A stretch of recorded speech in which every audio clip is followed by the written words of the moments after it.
It's just me. Hey, Oh, okay, there we go. Okay. you thought you had it for a second, but no, I'm still here. I'm here too.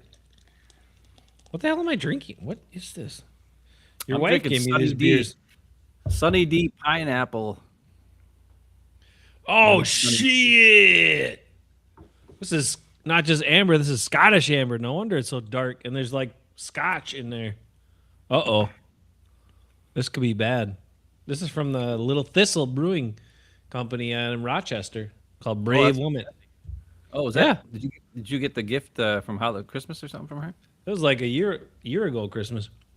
Dude, that could be bad. It's been sitting around for a year. I don't know how that works. I don't know how Ah, beer works. it's got to be better than other things that we watched in the Packer Bears playoff game. It's nobody will die from it. It's fine. All Hey, right, let's hear it, hey, bro. Let's hear it, hey, bro. I know. I didn't tell hey. anybody we were going live. I didn't say it, but here he is, Okay. David. Ha ha Anyway, ha. hey Dave, what's up? I'm wearing a Star Wars shirt, but I gotta switch. This is we do a Packer show. Wait, what did I do? Did I do it? There's David. Yeah. Hey, do you hate this font? I can change this font. It's kind of weird, huh? I should probably change that. What do you wear? Oh, Packer. What else do you have in there? Hey, Lee's in the house. Lee Thunder. Gonna be a good. Come on, Lee. Everybody knows it. Everybody shows it. Ben said some wild stuff before this broadcast started in our I pre-show am meeting. not. I'm not You, gonna be as fired up as I think people are think I'm gonna be. I I have a lot to say. I have one really interesting question You that should go because I am not. no I don't one's know. asked. I have a question that no one's asked, and then I also have a way to look at this when people are saying Matt LaFleur. You know, you'd be crazy to fire Matt LaFleur and blah blah blah and all this sort of It's stuff. not. It's not. It's what needs to happen. It's what needs to Okay, happen well, yeah, I totally agree with that. for multiple Um, reasons. I know, and I think the clearest one is this. I'll make the point right off the top, okay? Because the special teams, bad, been bad forever, right? So people say, get rid of the kicker, Brendan McManus. Sure, fine, bring back the school teacher guy. I don't care. Then they'll say Rich Bisaccia. It's his time to go too, and you can do that. That's fine. And then they'll say, well, in the defense, gave up all those points, 25 points in the fourth quarter. Defense, what were they doing? Yeah, and Blah, how blah, many blah. times did they hold them to 3 points or no I know. points on I freaking know. three and outs? Freaking Yep. don't even get me. Okay, No, keep going. It's your time. Go. but I Sorry. will say I don't agree with that with the defense. The defense did all the things the whole game, and they just had to keep running them out there, running out there, and never got any rest. And yeah, they're gonna break then at some point. They're gonna break. And you, especially when you don't have pass rusher guys who are any Right. good. Like this Right. is bottom line. And then you got a crazy athletic quarterback guy. It's going to happen. Like eventually the defense was going to break. The It was a offense, lucky fourth down play, crazy pass, perfect insane. pass. It was insane pass. Insane. Like that, you can't stop that. And then I've heard stuff about Quay Walker and then Billy Waynes showed up. Hey Was guys, waiting on this I'm guy. waiting. I Wow. don't even know what I'm going to say, but I'm not as Welcome mad as in. I was on Sunday. I wasn't even mad Sunday or Saturday night. Were you even like upset? Like after the game, I was just like, I expected this. I was like ready for it. You know what I mean? So go ahead. I'm sorry. Go ahead. Keep going. No, you're fine. This is a conversation. This is what we do. This is why Yeah. we're relatively interesting is because we don't have like we don't sit there and I love Mike Florio. I really do. I think he's a smart guy, been following the league forever. But when him and Sims do a show, it's weird because literally he's waiting for Sims to stop talking so then he can say what he wanted to say. Really there's no like follow up. He's not even listening to Sims. It's kind of like you with me, right? I Oh, yeah, guess I it's never similar. said anything you said. That's true. That's what I mean. Yeah. But anyway, the point is, we have a conversation. This is what real conversation is like. If you're sitting around with your buddy or your buddies and talking about football and all this crap, nobody just lets one person talk the whole time and then doesn't jump in there. We got to jump in once in a while. But so what I'm getting at is this. Then the offense was terrible, right? And we know it. We know it was terrible. We know it was terrible. Now, I have thoughts on why, and I have questions about what other things we could have done and why we didn't do them. And it goes back to other things. But I was also talking with a Bears fan today at work about this specific thing, and I told her how LaFleur needs to be fired, and she's like, "Why? Well, why do you say that?" And I told her some of the reasons why, and it's the stuff we've talked about forever. But anyway, the main point above all of it, But when all of new it's reasons. There's new reasons.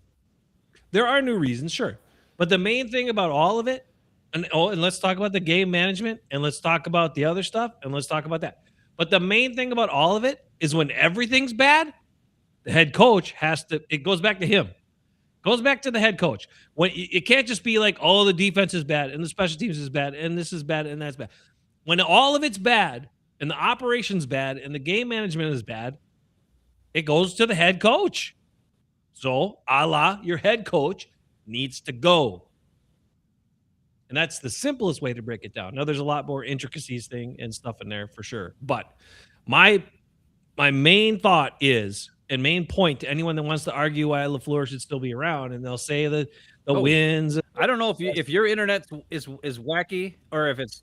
Oh, you got whacked off for a minute, but I think we're coming back, guys. Full disclosure, we had to reduce our costs. Tell us in the comments if it's Jason. That's because you just had and then it went like lightning speed, pause, then lightning speed. I need to know if it's me. Jason who's wacky or if it's me who's wacky. Tell us in the comments, please. That's me. And then I paused. And then no, this is freaking. This is technology. Fuck up. This is technology fuck ups, just like the Packers offense. Fair. It's fair. It might be my internet connection too a little bit, but probably not. Anyway, point is, I think when it's all bad, you can't rant for very long. You have to rant. You have to do like 30-second rants, and then you're done. Okay, a little bit, and then go back to you, and then come back and then do some more, and then come back. No, you're good. No, I'm just saying when it's all bad, it goes back to the head coach. Yes, that is true. But the key to all of it is this. When we were watching the game Saturday, when they were up 21-3, I was relaxed at 21-3, and until the end of regulation there. That's fair. And I was like, why didn't we get like, I don't know. You mean the end of the first half, you mean, right? End of the first half. End of the first half. Yeah. We could have got closer. We had plenty of time, and they pissed around, and I don't know what they were doing. And then they had to kick the 55-yard field goal, and I was like, oh, 55 is pretty hard. He missed it, whatever. But we're still up 21-3, getting the ball coming out of the second half. I mean, all we had to do was score a field goal there. Go up 3 touchdowns, been enough. They couldn't do that. And coming into this, if you go back and watch our show, the last one, I said this is the Jordan Love game. I need Jordan Love to show that he's the $55 million a year quarterback. Woo. And coming into the show, this one, prior to today, earlier today I watched the video, and prior to that, yeah, but who's leggy? Is it me or is it Jason? Or they don't know. Okay. So what I'm saying most is of it, and most of it's pretty good. At least when I talk, it's good because I'm good. I don't know about that. So what happened is this. I was fully prepared to come in and say that Matt LaFleur doesn't trust Jordan Love. And I was fully prepared to come in and say that Matt LaFleur, his conservative play calling in the second half is because he doesn't trust Jordan Love to continue play well under those circumstances. When you have the lead, he just doesn't want to fuck it up. So he takes the ball out of his hands because of that, because he doesn't trust him, and because Love's not good enough. Because we've seen him run plays with Malik Willis and be successful and move the ball, and we don't see a lot of 3-and-outs. And the 3-and-outs happen. There's one play in particular where Jordan Love made me mad, where it was like 3rd and 2, and he avoids a sack, steps up in the pocket, and instead of running for the first down, he throws it out of bounds. And it was a 3-and-out, and it was early in the third quarter. That really was the one play where Jordan Love played like dog shit. Other than that, I'm going to say something I've never said before. I thought Jordan Love played great. I thought Jordan Love played like a $55 million quarterback in this game. And what I want everyone to do, and this is from me, and you know I've been hard on him for 2 years now. You have? Last week I talked shit about him constantly. 100%. And of all people who changed my mind, it's Ben Kurt. Kurt, Ben Kurt? A video where, because they've got your name in there. Between his Kurts, he's got your name. Right. Watch his video. He looks at every single offensive play from the game, and he shows and just talk straight up what it is. And I would never let Ben Kurt affect my opinion on anything. I think he's kind of a ding dong. But still, what he did show in those videos and things that I don't realize sometimes when I'm watching the tape, I thought, well, Matt LaFleur called that play because he doesn't trust Jordan Love or whatever it is. And when you watch the plays and when you watch the play calls, Matt LaFleur continuously calls these fucking run options where it's either a run or a stupid wide receiver screen. Now, as Packer fans who are knowledgeable, we know our wide receivers don't block worth of dog shit on those wide receiver screens. So that's a 0 play there. Our offensive line is down. Elton Jenkins, who's a decent run blocker. Zach Tom, who's a damn good run blocker. And we've got guys like Banks, who doesn't know what the fuck's going on. Stupid fucking signing by Goody. Belton, who's a rookie. And Jordan Morgan, who's playing right tackle, who doesn't know what the hell he's doing either. And we can't run block worth of shit. And when you watch these plays being called, Ben Kurt is saying over and over again, he's like, watch this. What can Jordan Love do on this play? This is a dead play. The offense has not proven they can block on these plays. They have blocked on the only time in the first quarter when we were running the ball good, it was on no, he showed all the plays. He showed all the plays. Lee. Okay. I'm telling you, he showed all the plays. I'm not lying to you here. But he shows like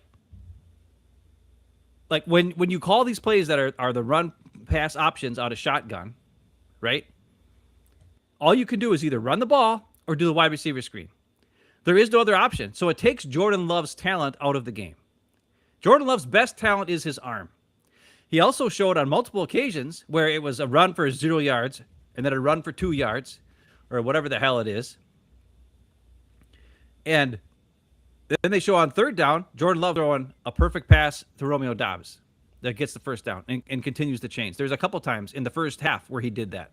Not only in the second half where they needed him to do it, but he did it a couple times in the second half where he hit Golden on a fourth down play on an out route. He hit Romeo Doubs on that one where he like the Devontae Adams route where he lines up in the slot and then goes straight beelines to the sidelines for like a 25-yard gain.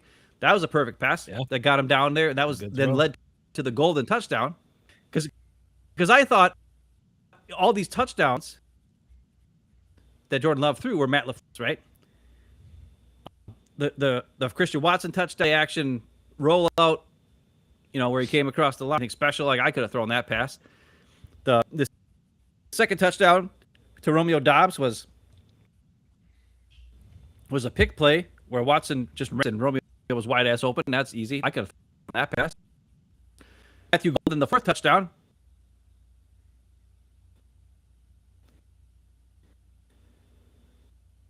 That was a third and relay. That was by Matt LaFleur, but he stole it from Mike McDaniel. Damn. And took Restream's getting a little crazy. Two guys with him, and then Reed did an out route and then came back up again. Restream's getting a little crazy here, but because you're all whacked out. I think you're right. I think this platform wants us to have shorter talks back and forth. I think that's what it's designed as, which maybe means we got to go back to the other platform. So what I'll say real quick is too long. We're too long. Keep going. So what I was saying is this: Matt LaFleur, when we know we can't run the ball, we know our wide receivers don't block very good. Mm-hmm. The touchdown to Matthew Golden 100%. was Matthew Golden just taking over that play by himself, breaking tackles, running through guys, making guys miss, and getting to the end zone. Nobody blocked shit for him. It was not a great pass. Watson blocked a little bit. Okay, blocked. Okay, fine. But no, it wasn't like a great play call by Matt LaFleur. It was a great play by Matthew Golden. Yep. And this game just proved why the fuck did we not get Matthew Golden more involved all year long? Because it's clearly that he is some sort of a playmaker. What are we doing? Mm-hmm. Mm-hmm. It's pretty dumb. So I'm going to say this. I think the play calls that Matt LaFleur calls and his offense, the perfect quarterback is Malik Willis. Mhm. And that's the truth. Jordan Love Yep. is not good at running this offense. Because with Malik Willis, there's a third option. There's running back play, there's the wide receiver screen, and there's the quarterback running with the keeper with the ball. Yep. Jordan Love doesn't give you that option. Nope. Matt LaFleur should not be calling these plays with a quarterback who can't run because it's only two options, and it takes Jordan Love out of the game. It literally takes him out of the game. He is useless. I could throw those passes on each one of those plays. That is the bubble screens, the wide receiver. It's dumb. So if you want to keep Matt LaFleur, then you have to decide that Jordan Love is not the quarterback for his offense, because that is what I saw from the video of Kurt Benkert. That is the truth. What I did see also was Jordan Love making some damn good throws. Damn good throws, especially when he had a clean pocket. He wasn't throwing off his back foot. He was accurate. He was actually making pretty good decisions. It was some pretty good stuff. It wasn't great or perfect. There was, like I said, that one play, man, he should have fucking ran for goddamn 3 yards, get the first down instead of throwing it out of bounds like a dumbass. Especially when you have the lead. Like, you're stopping the clock. Every time he threw an incompletion, every time he threw the ball away when he's about to get sacked, it was almost would have been better for him to get sacked because more time would have gone. We had a three touchdown lead, and he's throwing the ball away. And also when they're throwing these first down plays on the last drive, when they have to, they still had the lead at that point. It was like 27-24 or whatever it was, 3-point lead or whatever it was. Mm-hmm. And guys are catching the ball and then running out of bounds. Yeah. Like, what are you fucking doing? Matthew Golden did that one time when he had plenty of time to just catch it and then just drop to the ground and keep the fucking clock going. That's stupid. Yeah. It's fair. Carrington Valentine, don't pick off a fucking fourth down bomb. Hold on. Fucking throw it to the ground, you dumb shit. That cost us 20 fucking yards, 25, 27 yards of fucking field goal. Now we went down and scored a touchdown anyway on that drive, but still, it's dumb. Yep. Why are we throwing the ball away when we have a lead by 3 touchdowns? Just take the sack and let the clock run. Right? Especially on third down. Why would you throw the ball out of bounds on third down? Just take the fucking sack. Yeah. Let the clock roll. You're going to punt anyways. It's dumb. Mm-hmm. Like, that's a dumb move by Jordan Love. Yep. And he should be coached better than that. And that's where it falls right back to the coach. Well, they all should. I think Love fine. I think Love is the quarterback that he could have, and I think LaFleur is the one who has to go. Okay.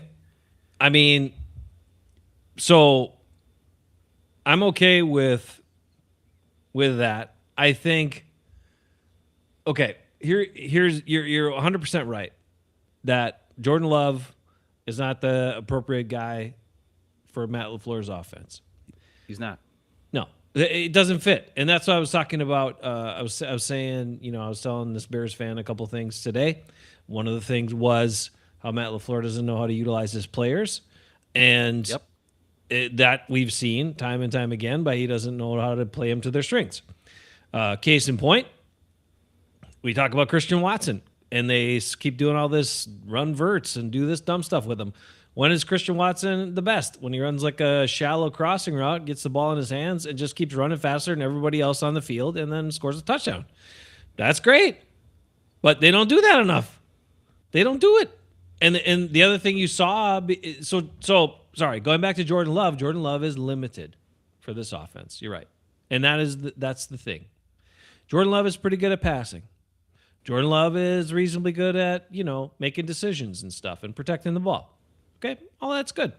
I'm not saying he's a bad quarterback, but he's not the right fit for Matt LaFleur's offense because he does not have the athleticism or the ability to throw on the run the way someone who would be really good in this offense the way they would be. That's what you need. You need Baker Mayfield. You need guys like that are quick. Brock Purdy. This is what you need. You need a guy who can maneuver, who can run the boots, who can run the be a threat in that read option occasionally, right? Like you need that. That's part of this offense, and it helps it. But all those boots, like Ben, where was the staple play when everything was bad, when nothing was freaking working? Where's the staple play of the freaking guy, the tight end? And they did it with Christian Watson a couple times in the first half, and it worked both times, but Matt LaFleur decided not to call it anymore. But where is the staple play of the guy running behind the line of scrimmage, like he's that kick out blocker on the opposite side on the running play, and then it's a fake run play and a rollout to him, and he goes to the flat and he's wide open because it looks exactly like the run play to the opposite side. But you got to have a quarterback who's mobile enough and comfortable enough at doing that to make that play work, and that is not Jordan Love. It's also Matt LaFleur, but not calling that play enough. But here's the problem. But like that's a staple play. Usually it's a tight end, but sometimes it can be somebody else. Yeah, go. The problem is Jordan Love is signed for the next gazillion years, and his salary cap hit is redonkulous for each year going forward. Matt LaFleur is going into his last year of his deal, and it is not worth that much. Therefore, and there is no salary cap on head coach. So we could fucking get rid of him and get somebody good. So that's the whole point. Is we cannot get rid of Jordan Love at this point based on how much money we owe him. So you have to do one or the other. It's either Fleur and Willis as your combo, or it's Jordan Love and somebody else. Because it's true. It's clear to me that Matt LaFleur does not know how to coach Jordan Love-led offense. Period. Said that really opened my eyes to stupid. Is that he said that when he was with the 49ers, they had wristbands for the plays. No matter who it was, even you knew he's like, the guys knew the offense perfect. The coach would say, okay, play 20 and your check is 20 whatever. And then Jordan Love or whoever, quarterback, would look at 20 and say, X, right, Z, 97, blah, blah, blah, and say all the shit off his wrist. Check to, they had like a key code for usually the checks because they're usually simpler plays. They're like a run play, a simple play. It's the check play. And he says, in Bay, they don't do that. Remember how we thought that Aaron Rodgers was the problem with the play clock going to 1 all the time? It's Matt LaFleur. Because he will numb the wristband. Aaron Rodgers had the wristband his first year, remember? Because he didn't want to fucking learn the offense and he was lazy. Yeah, he did. He had it the first year. Yeah. Mm-hmm, mm-hmm. And that's the problem. When you call timeout because you're going to have a delay a game, and then you come out of the timeout and then have a delay a game, that's fucking the coach. The players. Because you can't call second timeout. So long to tell the fucking play to the quarterback, and then tell it to everybody else. That is what costs us time.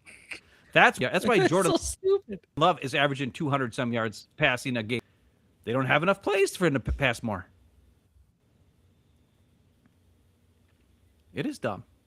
Well, I had question. That's good insight, because the question I had was I was watching the game. And I said this before, and Jordan Love comes back, and I see it again, and we're right back to taking so long to call the play. The play clock's way down. Like, we're breaking the huddle at 12. We're breaking the huddle at 14. Like, and then the guys are not even like hustling to get up to the line, so you're barely going to get it off if you get it off. And I remember from the weeks previous with Malik Willis playing, we were snapping the ball at 19 seconds sometimes. We were snapping the ball at 15 seconds. Like, what was the difference? And if it's just the wristband, that's just stupid. I think Willis had a wristband on. He did have a wristband. And to hold the yesterday. Get off with wristband back. Who it is, they know the plays that, but it makes the communication so much. Damn, this stream's making me mad. Easier. And even Kirk said, he's like, there's like 100, in the game plan or whatever. Right. Apparently, we're lost their connection. Go back ahead and go back. You got really choppy. So you're saying that Kirk Bedkert says there was no wristband in Green Bay. They don't do it. Matt LaFleur don't want to do no wristband. That's what he said, yeah. But what I'm saying is, I will tell you my initial inclination My initial thought was that did Jordan Love pick up bad habits from Aaron Rodgers, and that's why it's so different No. in the timing of snapping the ball. And he sits there and looks at it, and they're putzing around.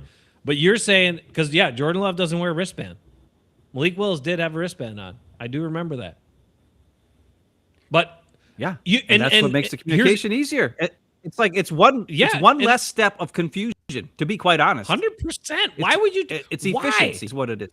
Right. Why would you ever not do that? Why would you ever say, I'm going to say all the words of this goddamn play and make you listen to it and then regurgitate all the words that I just said to you to everybody else as opposed to saying number 25 and then you just read off da-da-da-da-da-da-da. Why would you ever do that? And why would no one ever ask Matt LaFleur that question?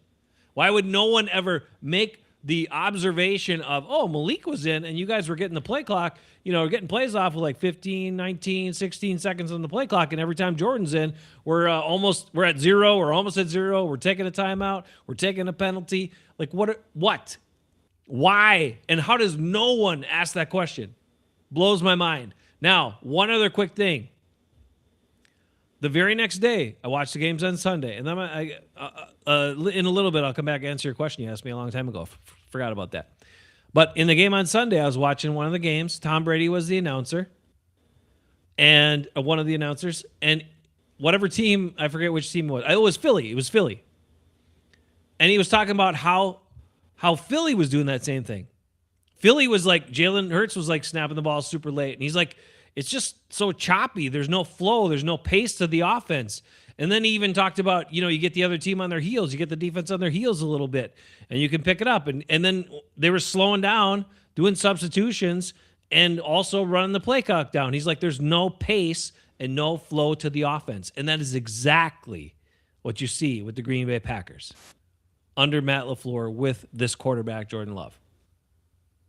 No pace, no flow. You never get the defense on their heels because you just don't. Yeah.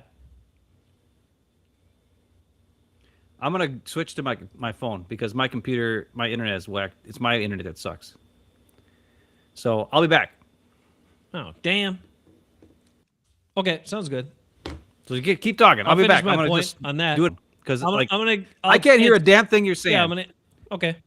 It's going. I'm giving you all the best stuff.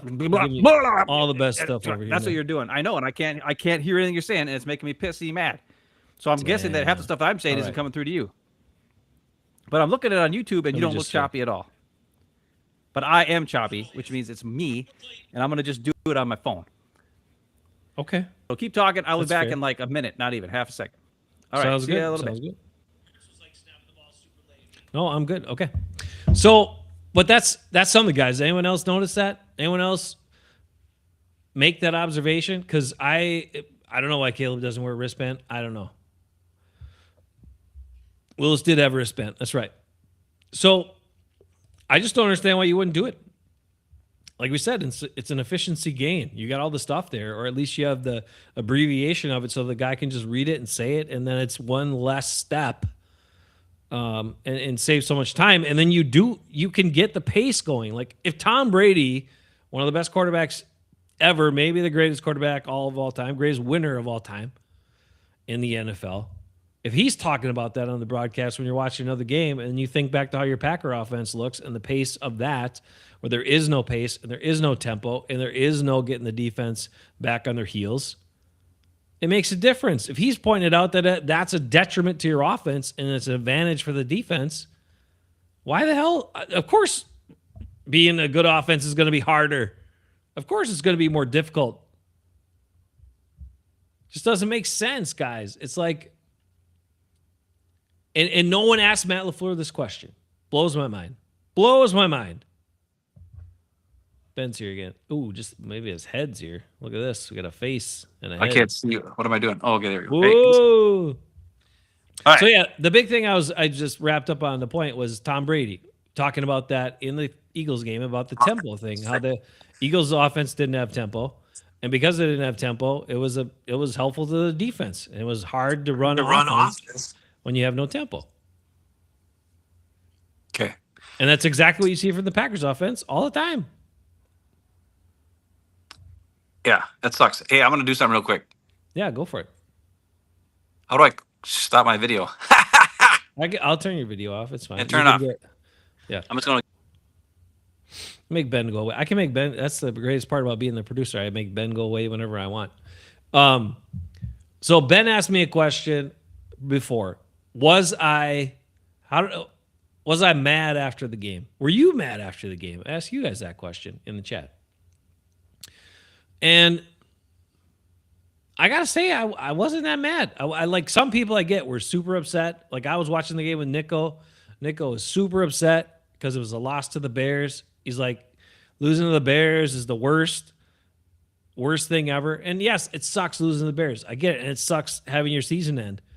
But the reason I wasn't that mad was because it literally was the beginning of the necessary change that has to happen in order for this Packers team to get where it needs to go, to get where we all want it to go as fans.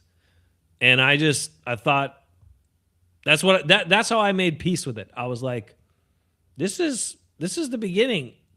Like someone has to answer for this. This collapse with everything that's gone on, with the way you had the lead and how much you collapsed and losing to the Bears and losing as the 7 seed for the third year in the row as a 7 seed and all this stuff. Someone has to answer for that. Change has to be made. You cannot continue on this path because we've seen what the result is. The result is this. It is a decent team who wins some games, maybe gets to the playoffs, probably gets to the playoffs, and then flames out and loses to a superior team in the playoffs. And some of the times, maybe not even a superior team, but they lose because they make blunders, because their coach makes blunders, because the team isn't good enough, because they have a lot of other issues. And there's something interesting I know Ben turned me on to that I think he might talk about in a little bit. But I'll save that for him. But the whole big thing really is, to me, is why I keep going on this same path. Why I keep going. Are you ready yet? Not ready yet? No. Okay, all right. Shut me off. All right, he's off again. So, thoughts on that? I'm going to check some comments here real quick. David, saw it coming, huh? Yeah, well. Let's see. Where's Ben celebrating soon to be gone too? Hey, JJ, I don't know. I think Ben made some observations and he had to eat a little crow by saying Jordan Love is maybe doesn't stink. He's actually all right. He's not that bad, but he is not a good fit for Matt LaFleur's offense. Matt LaFleur cannot call plays well with Jordan Love as his quarterback. He can call plays with a quarterback like Malik Willis, but not Jordan Love. Thanks, Billy Wayne. I try to preach. I try not to preach, but sometimes it comes off a little preachy. I get it. Hit the road. Look, and is it just him? Like, clearly, we've talked about, and all you guys know that are in the know, that Brian Gutekunst should have been fired, like, after 2021, right? The 2021 draft was the most egregious draft blunders in the history of all time. What we could have had and should have had that was staring us in the face with needs on the team to improve the team, not try to draft an athletic freak superstar who might one day become a superstar, like we talk about with Goody. He swung and missed on all these guys, had no business drafting. And instead, we let Pro Bowlers and all-pro offensive linemen go to other teams, and now look at those teams who are now still in the playoffs, except for the Eagles who lost with Landon Dickerson. But Landon Dickerson was hurt most of the year. But, that's how it goes. Goody, this is another part of the conversation I had with my Bears fan today at work. Talking about, are you ready, Evan? You ready now? I don't know. Maybe. You sound ready. Okay. So talking about, I was talking with her about the changes that need to be made, and we talked about Goody a little bit, and I was just saying how most teams, well, not most teams, but the teams that have improved, and we explained the Lions example from a few years ago where they had drafted like 4 starters in their first 4 picks, and none of them were premium positions. Like the Packers love to draft their premium positions, But the Lions said, we just want to draft good players that are starters. They'll be starting for our team. And that worked out pretty well. They won 15 games the next year. And then they won a bunch of games the year after that. And yeah, this year they took a little dip. But, like the Packers don't even try to do it. The Packers do what they do, which is draft a tackle, a corner, or edge. That's it. We've got to go tackle, corner, edge. And that's it. And that's why we have too many holes to fill out. Before we get to players, let's stay with the Matt LaFleur conversation. All right, go back to Matt LaFleur. Just because I never got to finish anything. Yeah, you go for it.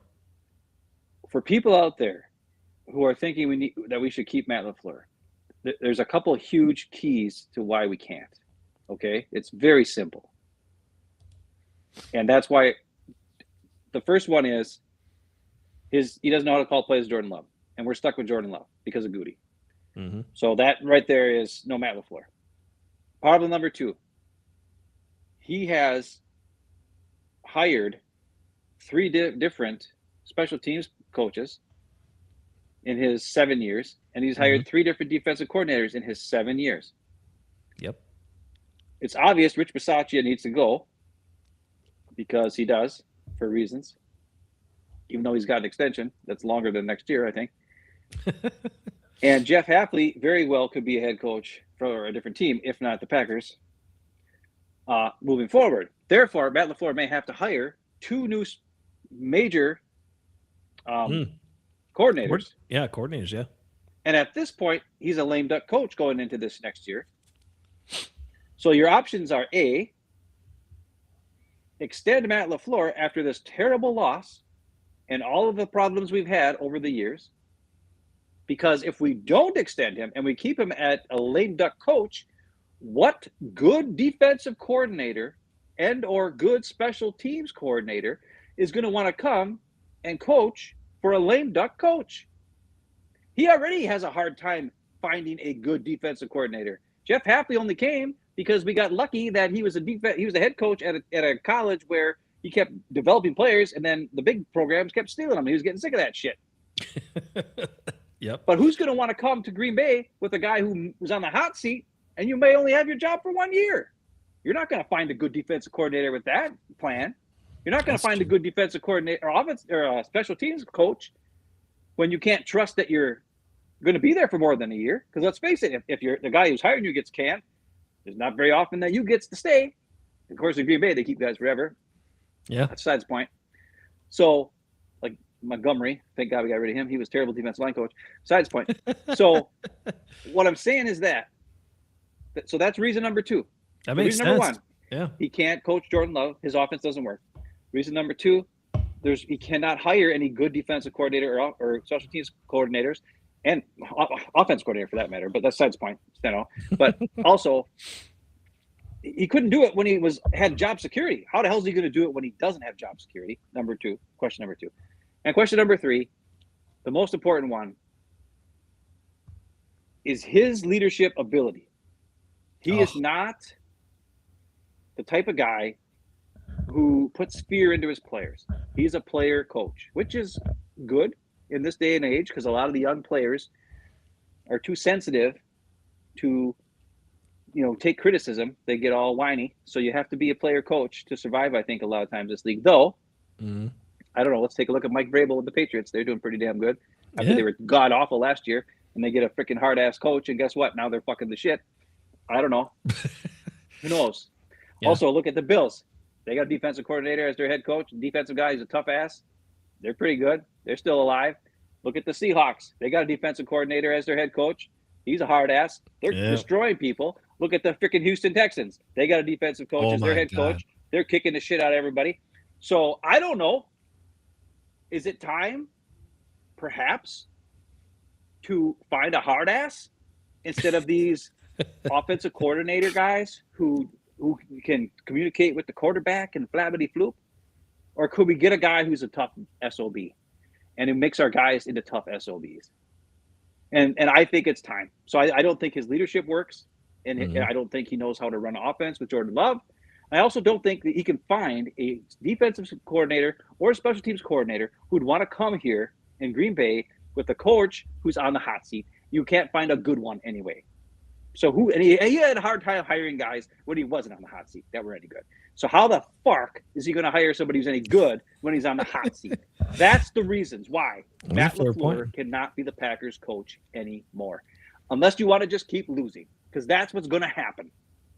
We'll be just good enough. We'll be the Vikings, or we'll be the Steelers. We'll be just good enough to be middle of the pack, and we'll fall in line. Maybe we'll make it at the 7th seed or just get knocked out. We'll be the last week of the season. We'll still be alive, and then we'll get knocked out and not make the playoffs, and then we'll get beat in the first round of playoffs. That's what we'll be if we keep Matt LaFleur, because that is what his record has shown us.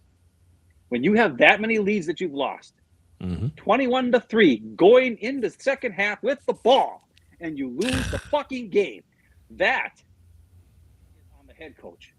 Not the defensive coordinator, not the defense, not the quarterback, not the offensive special teams, not the special teams coach, not the kicker who, yes, he cost us 7 points. Yes, but we did absolutely nothing. And a lot of it is because of these fucking runs. And I'm going to tell you one more thing. My son knows nothing about football. Absolutely nothing.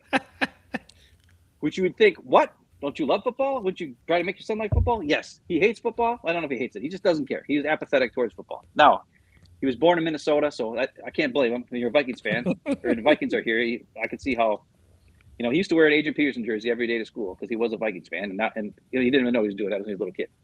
And then but he didn't really pay attention. He was just like, Adrian Peterson, he's a big tough guy. I'm like, okay, whatever. Anyways, we're watching the game Saturday night, and he watched Matt LaFleur call a run play, one of those run options to the pass wide receiver screen, and then Josh Jacobs get his ass kicked for a 0-yard gain. And Grant's like, why does he keep calling that? It never works. And I'm like, you're right. And then 2 plays later, Jordan Love bails us out and gets us first down in the passing game. And on 1st and 10, Matt LaFleur calls it again. Same exact fucking run. Goes nowhere. And Grant is like, what is he doing? You guys can't you can't get any yards that way. I'm like, yes, Grant. So a guy who doesn't even know anything about football, who's never watched football really in his life, hardly at all, can see running the ball on 1st and 10 into this Bears defense when your offensive line is really having a hard time. Not a smart move. So how can a guy who's been the head coach for 7 years, after you just watched Jordan Love actually bail you out and get us a first down in the passing game, go to a fucking shitty-ass run on 1st and 10 multiple times? Yes, they only ran the ball 6 times in the second half. And I know you like to bring that up and say, oh, they need to run the ball more. Not when you can't. And they could not. They could not move the fucking line of scrimmage. They got their asses kicked. When you watch the Bears run, hey, guess what? Their offensive linemen were moving the line of scrimmage. They were attacking a certain point in the defense, which was like a fucking arrow that moved the Packers out of the way, and they gave the running back a couple yards of wiggle room, and then they made a guy miss, and they got 6 yards, right? We don't do that. We do the fucking flow and block a guy, which is stupid because our guys can't hold blocks for more than 2 seconds. And when you do the flow and try to block a guy, you got to block a guy for like 1.5 seconds or 2 seconds. Never works when you guys can't block. I know it. You know it. The fans know it. My son, who knows nothing about football, fucking knows it. Matt LaFleur not know it. That's reason number 4. My son, who knows nothing about fucking football, knows more than Matt LaFleur when it comes to the Packers running game. How the fuck is that possible? See, you said you weren't that mad after this game, and now I you're. forgot about that part. You're swearing. It came into my brain because Grant was home visiting, and he's 22 years old. He's going to be 23. Never played football. Doesn't care about it. Doesn't like football. But even he was getting frustrated. He was like, what's going on? You guys were like leading by a shit ton. We didn't say shit ton. He doesn't swear that much. Well, he does swear, but he didn't swear that much. But he was like, what's going on? I'm like, dude, I'm not even mad. He's like, why aren't you mad? Because I wasn't mad at the time. He was getting mad. And I was like, why are you so mad? And he's like, well, it's so dumb. And I'm like, yeah. But here's the sad part. I'm so used to this dumb that it doesn't affect me anymore. But it was making my son, who's not even a Packer fan or even a football fan, get mad. That's a problem. That's a problem. Go. Yeah. Even though I just said that one line. My son. That's reason enough to fire this guy. Period. We need new leadership. Period. So here's the other thing, and we talked about it. We said how Matt LaFleur had an opportunity, right? Had an opportunity. I mean, I don't care what they said, him not coaching for his life or coaching for his job and blah, blah, blah, and all this stuff. He needed to be coaching for his job. And when the offense was looking that bad and what you're trying to do wasn't working, and you are literally, I mean, your thread is very thin, right? Your leash is very short. Matt LaFleur, when stuff is not working, the one thing, he has to look at the tape. The one thing that he had in his arsenal was to switch and try a series with Malik Willis and run some different fucking plays. That Malik Willis could be a threat.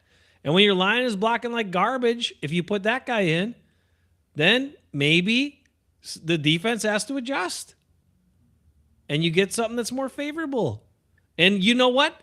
It's the playoffs. And we need to do whatever it takes to win. We are not here to protect Jordan Love's ego, and we're not here to not piss off Goody, and we're not here for none of that. We are here to win the game. They talk about it all the time. We need all these guys. We need all these guys on the team. Well, why is the quarterback any different? And if you're the head coach, you've seen it, and only because Jordan Love was injured, all the fans got to see it. All the fans got to see what this offense could look like with Malik Willis running it. So when it was looking good in the first half and it's all working great, and then when you come out and you can't do anything, consecutive drives, by the third drive, it's time to give that guy give him a series. It's time to give him a series and switch it up. At the very least, number one, you'll throw the Bears off. Number two, he might make a big ass play with his legs or his arm, and you, as your dumb head coach, will call different plays because no, he won't. He calls the same plays. Oh, okay, that's true. All right, they work with Malik Willis, right? But they might actually work. Yeah, they might actually work with Malik Willis because he has the third threat of his legs, which Jordan Love doesn't have. Yeah, but he calls good plays for Jordan Love as well.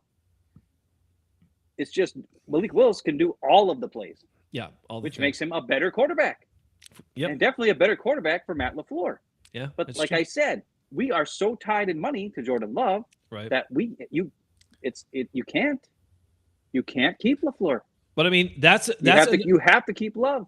To me, that's another prime reason why he needs to be fired. Well, Goody needs to be fired too. Of course. But in a game where it literally is, we do whatever it takes to win. Yeah. He did not do whatever it took to win. He did not even use all of what he had at his disposal. So fired. Well, Tom Silverstein asked him about that. Oh yeah, I didn't hear that part. Yeah. In the press conference, I think it was on Sunday because Matt LaFleur had a big long press conference on Sunday, and one of the questions was Tom Silverstein asking, did you think about putting Malik Willis in there to just change some stuff up? You've seen him move the ball a couple times. And Matt LaFleur's answer was, yes, that was talked about. But Malik Willis is injured and coming off an injury, and we didn't feel like there was a need to do that with, when we had the lead to have him in there to possibly get injured or something like that. And I'm like, can we talk about that? You didn't have the lead after a while. So yeah, let's talk about that. Just before we move on to the other stuff, let's talk about this, which is this whole thing. If a player is on the active roster, if they're on the game day roster and they're saying they're good to go, what are you protecting them from? Why are you protecting them?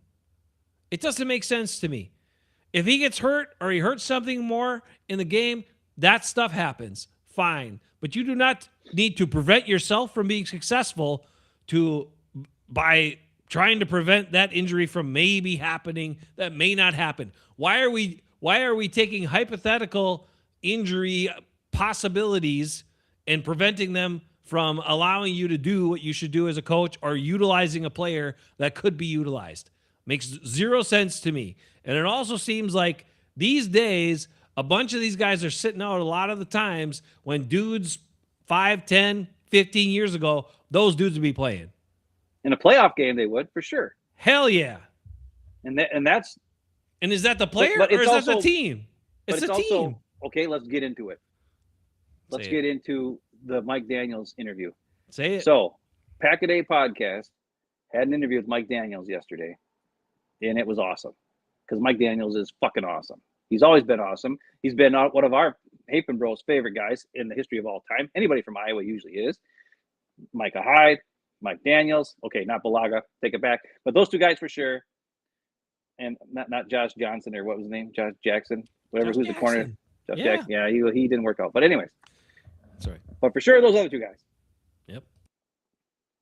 Mike Daniels had made it very clear.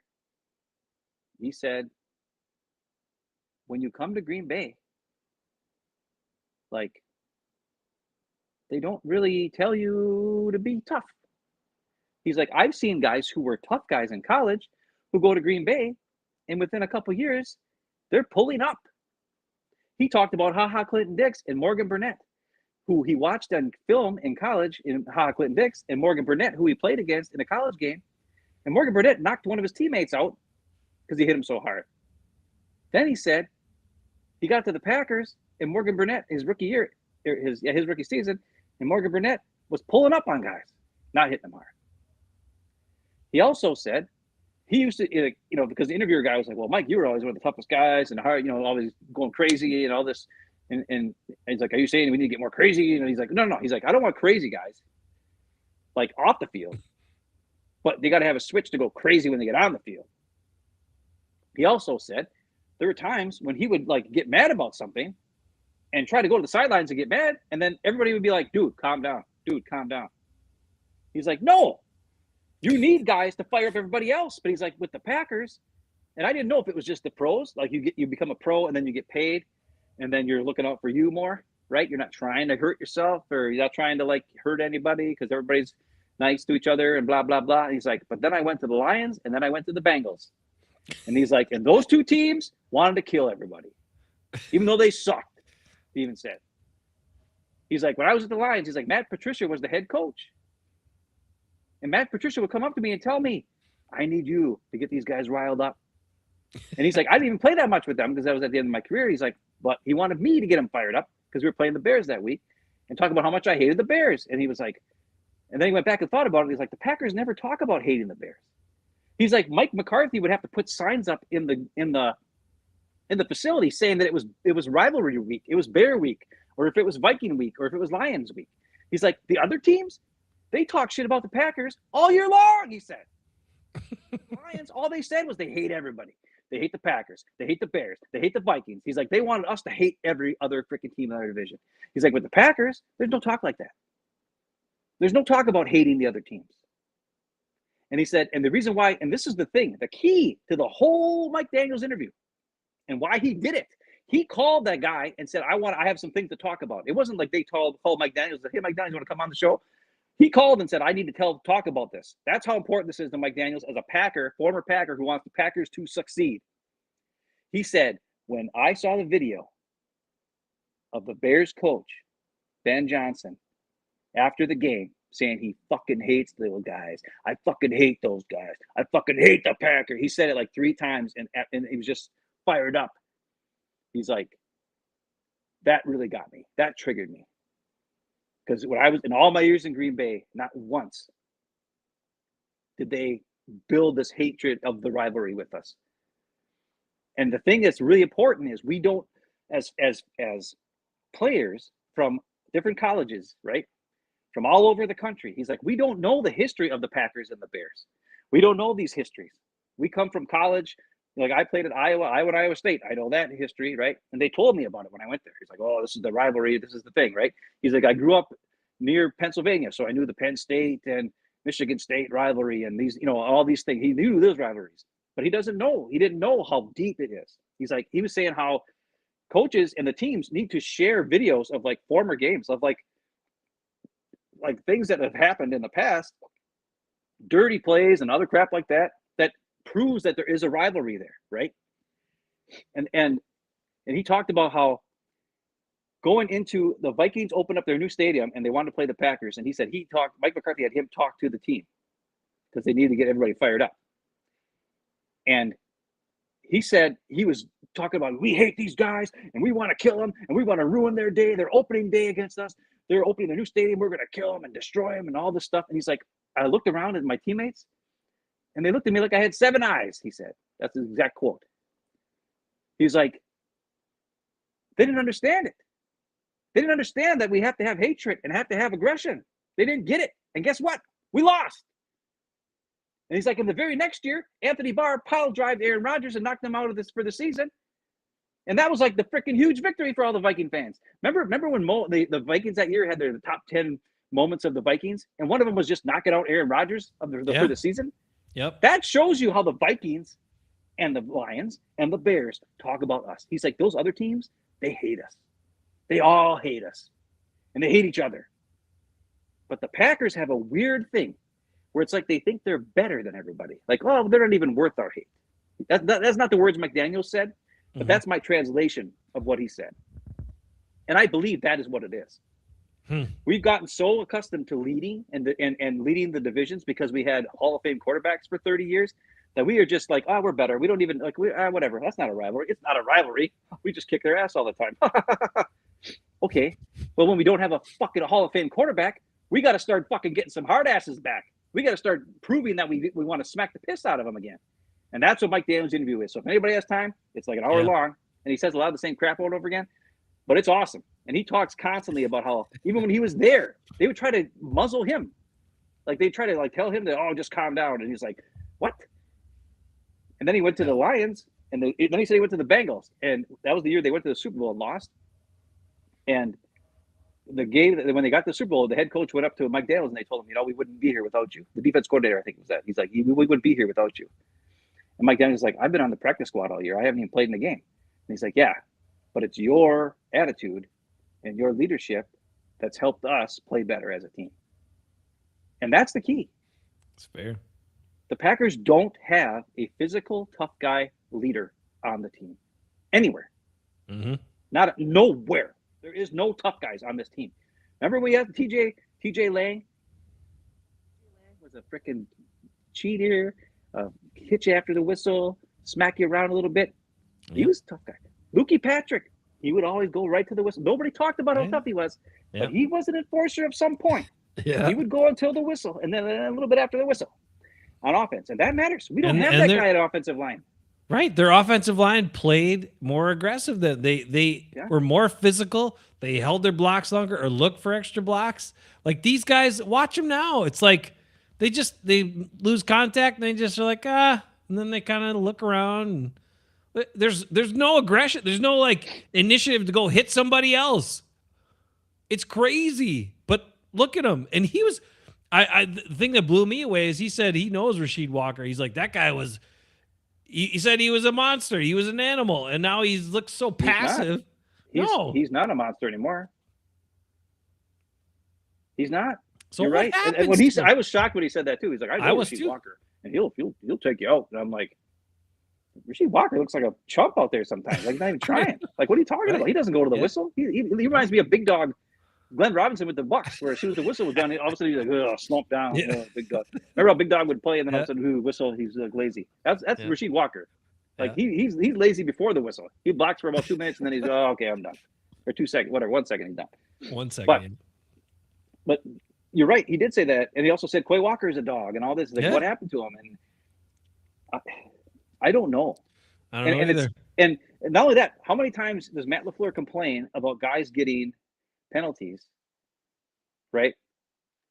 Like Keyshawn Nixon gets a penalty, or this guy, or remember TJ Slaton last year in the playoff game where he hit a guy a little late and it was not really that bad of a play, but Matt LaFleur is yelling at him on the fucking sideline. And I'm like, we need a guy like TJ Slaton to fucking smack a guy once in a while. And you know what? Do it in the fucking first quarter next time instead of the third quarter so that we establish that we're tough asses right from the start. And Mike Daniels talked about one time where he was in the first quarter, a guy freaking pretty much grabbed his face mask and almost ripped his head off. And then he freaking punched him, or we got a 15-yard penalty. And then the Packers lost the game. And then in the paper the next day, they're like, oh, Mike Daniels' 15-yard penalty cost us the game. And they're like, how did a fucking 15-yard penalty in the first quarter cost us the whole game? That's the dumbest thing I ever heard, he said, number one. Number two, but I got criticized for it from the fans and from the reporters. He's like, you know that on other teams, like that I've been on, and all their teams in the league, when guys get penalties, like, Anthony Barr taking out Aaron Rodgers and so forth, their fans love it. They're like, hey, we'll take that 15-yard penalty because we knocked the crap out of that guy. And the Packers don't knock the crap out of anybody. No. Everyone's getting our asses knocked out. Yeah. A problem. It's not a coach problem, and Mike Daniels made that clear. He's like, I don't think it's a Matt LaFleur problem. That's just a whole Green Bay problem. Because it's a nice little town, and they want everybody to be nice guys, and they only draft the really nice guys. And we do like nice guys. We like Evan Williams. We like Tucker Kraft. We like these guys. But Tucker Kraft's a pretty tough ass. I like that about him. He's tough. Did you listen to his? We should talk about his a couple points about that. But I want to about Mike Daniels, finishing on him. Yep. Because yeah, he was awesome, and he set the tone, and they needed that, and they haven't had stuff like that forever. But he has.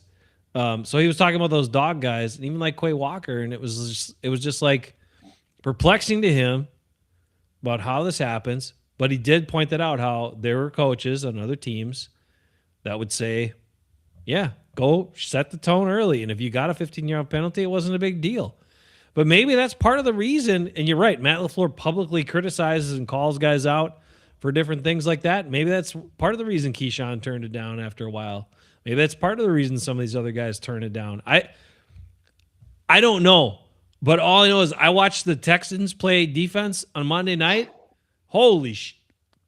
Like, those dudes are aggressive and play with aggression and hit the hell out of everybody. And wait till you watch Seattle's defense.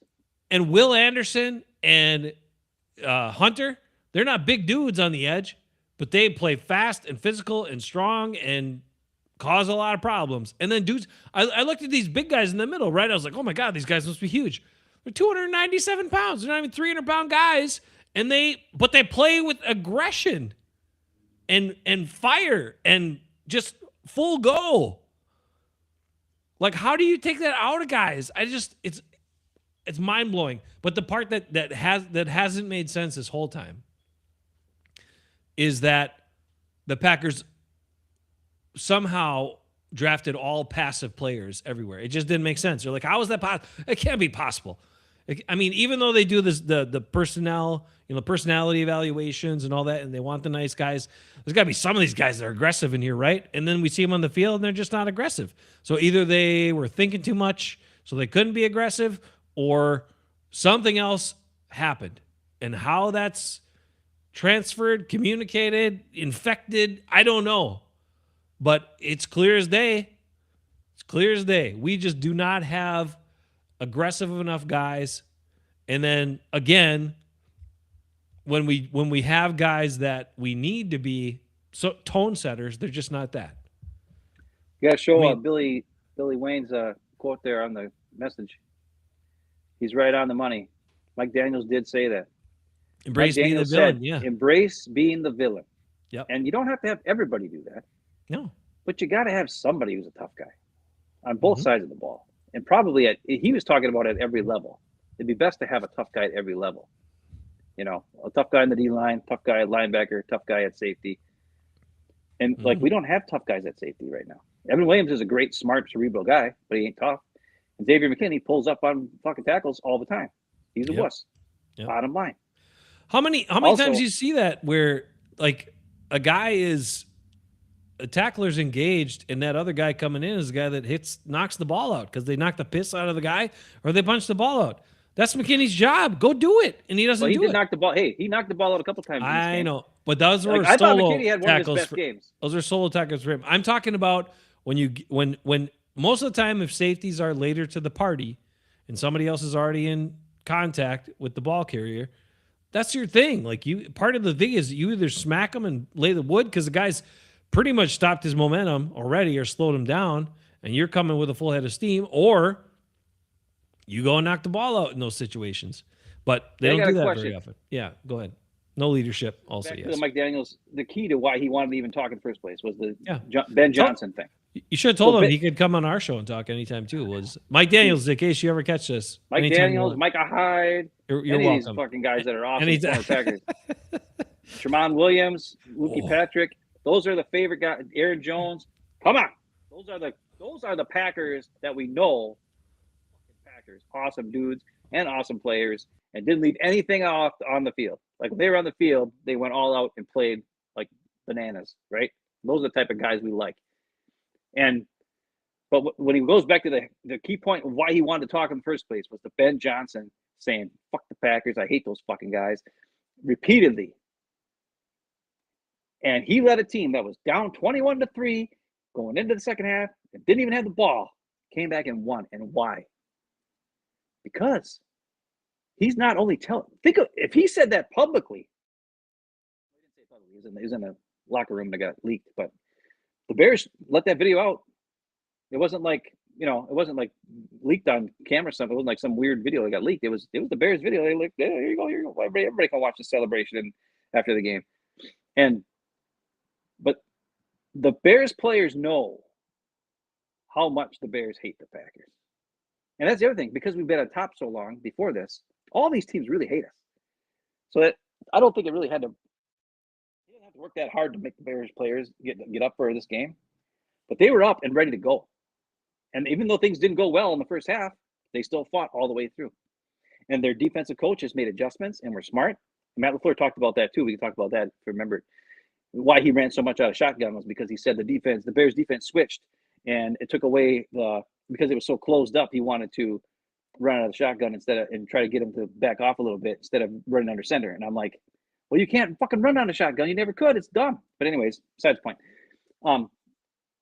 My question is this: would Green Bay and the fans of Green Bay be upset if their coach is saying, "Hey, I fucking hate the Bears," or "I want to beat the crap out of the fucking Bears"? Because I can tell you right now, I'm a Packer fan and I hate the Bears, but I love Ben Johnson. I love the fact that his first press conference, and it was kind of a lame. His delivery was very lame. It was definitely premeditated, and it sounded like it was premeditated. But when he said, "I enjoy beating Matt LaFleur twice a year," and he said that, and then Matt LaFleur had no rebuttal. And you know why he had no rebuttal? Because Ben Johnson beat his ass twice this year too, when it counted the most. He beat him for the frickin' NFC North title, and then he beat him in the playoffs. He did it twice, and it made Matt LaFleur look like a wuss. And Matt LaFleur doesn't say anything back because he's a nice guy or whatever. And would Packer fans, would they be upset if Matt LaFleur wasn't a nice guy? Would they be upset if they hired a coach who wasn't a nice guy and talked trash? Why can't we give bulletin board material? Remember how we never could do that? Like, don't give bulletin board material. Don't give bulletin board material. The Bears have been giving us bulletin board material all year. It doesn't mean shit to our players because we don't freaking tell them about it or something. I don't know. They don't have. They obviously didn't get up for the game. When you're up 21-3 and you fucking lose, that means your guys don't seem to give a shit, right? Yeah. But do you think it's a thing where, like, do you think Packer fans and the community of Green Bay as a whole, the nice little community of Green Bay, would take to a coach who's talking smack to other teams? I do. I think that'd be okay. I think it with would too, especially like if it's a reactionary talk smack. Like if they talk smack first, let's freaking smack them back. Why are we just being wusses and taking it? I mean, you're just taking it. He talks smack and then he beat the shit out of you. It's like he went up to you, he was like, "Hey, you know what? You know your girlfriend, she's cute. I'm going to go make out with her and take it from you. Is that okay with you, Matt LaFleur?" Matt LaFleur's like, "Oh, well, I don't really want that." And he's like, "Oh, okay, sweet, thanks." And Ben Johnson just went and stole his woman. That's what he did. And Matt LaFleur just let him do it. That's what happened. Stand up to him. The Packers didn't stand up to the Bears. We got smacked in the face, and we just took it. We just took it like a bunch of chumps. And I got to wear this freaking shirt and look like a chump because this now equals chump. This equals a chump. I don't want to be a chump anymore. Let's get a fucking head coach who's a tough ass. Let's get a guy who's going to make our guys want to smack the piss out of everybody else on the other freaking sideline. That's what I want. I'm tired of the nice guy coach. I'm tired of the offensive genius. We play outside. We play outdoors. We played in like a dome. Fine. Then you can be, a genius, and because 8 games out of the year for sure you're going to be playing in controlled environment, so you can run up cool plays and be a genius. But when you're playing outside, you got to just beat the shit out of people. And we haven't had a team that beats the shit out of people in a long time. Mm-hmm. Probably not since the 95-96 team. that won the Super Bowl. Because that team was number one defense, number one special teams, number one offense. They destroyed everybody. Mike Daniels talked about those guys too and said, "Oh, he's like, I got to know some of those guys. They weren't nice guys to their opponents." But this is, and it boils down to this: like when the lead's slipping away like that, when things get tough, when stuff's happening, where's the leadership? Where's somebody that's gonna like set the tone? There was no tone set. Did Josh Jacobs like rip off some massive run where he broke a bunch of tackles and He had nowhere to go. Displayed a bunch of. I know, but like, where is it? Did somebody show the fire like to just other than Romeo? Romeo was fired up. Romeo's fired up. I'm gonna apologize to him too. I said I didn't want to see him no more. He played a great game. He busted his ass. He knew it was a playoff game, and he came out and played. And I'll give him his flowers for that. And Jordan Love needs him to be successful. He's not going to have him. Not only that, Sean Ryan won't be here. Rasheed Walker won't be here. Quay Walker won't be here, that's okay. Who else? Romeo won't be here. There's a bunch Kingsley Enagbare probably won't be here. Jesus Christ. They're over on the salary cap right now by $4.5 million for next year. Oof. And with all those guys as unrestricted free agents. So it's not even like where they can just kind of make sure that we get them. They're all gone. We're going to have to bid for them. And other teams will bid higher because they have more money and more salary cap space. We don't. We will not be able to keep any of those guys. Any of those six guys. And Malik Willis, he's the other one out of the group that's a kind of a big loss. Yeah. And they're key guys. Yeah. I mean, you're starting left tackle, you're starting center/guard, you're starting basically a starting defensive end because Gary sucks, and freaking LVN, I don't know what the hell he is. So that's guys. And not only that, Kingsley Enagbare is good for one awesome play a game, if not two. More than that, and he's usually pretty solid all the way around. He's not like Zadarius Smith where he makes one play and then does nothing the rest of the game. He's actually does his job and then makes one play. But still, and then Romeo Doubs is the fucking security blanket for our quarterback. Yep. I mean, those are key losses. He is. And all of our money is in the wrong guys. Sean Gary, Jordan Love, Elton Jenkins, Josh Jacobs, Xavier McKinney, Hobbs, fucking stupid Banks. All that money and all those players who are useless or below average at best. What is the here's a really interesting question. I don't want to get too far. I don't want to get too far out in the future, but what is this offensive line next year? It's Jordan Morgan at left tackle. Because there's nobody on the roster right now that I'm plugging in to be a starter on the offensive line. What do you mean, Zach Tom? Well, no. Yes, Zach Tom's there, and I guess Morgan's there. Jordan Morgan, thanks, because you gave him a bunch of money. But who are the other guys? Belton. Okay, I'll take Belton. You're going to need a center because Elton Jenkins is probably going to get cut. Still going to need a center. So they're going to have to draft a center. We've been needing a center for become something. We've been needing a center forever. Oh, I'm sure Josh Myers will be a free agent because he'll be ready to come back. Well, and we know Banks should be replaced too. Morgan should not be your left tackle. Well, I think he plays better left tackle than he does any place else on the line. It doesn't mean he should be a starter, does it? If that's all you got nothing. And you look at this guy's history of drafting offensive linemen, and then but those are his first round offensive linemen. And guess what? He doesn't have first round pick for the next 2 years, so we're good. No, but except people are saying maybe we trade Matt LaFleur. Okay, that's interesting because they talked about that. I actually heard Adam Schefter talk about that, and he said that Mike Holmgren was traded to Seattle for a second round pick. Yeah, is Mike Holmgren a better coach than Matt LaFleur at that time when Mike Holmgren was traded?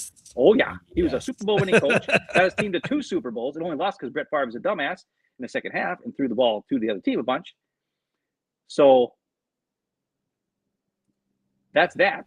That'd be the ultimate. That'd be the ultimate slap if Goody traded him for a 7th rounder or something like that. That might be. Well, the other thing was somebody got traded for a swap of a 7th and a 6th round pick. I can't remember who he said that person was, but and then Bruce Arians.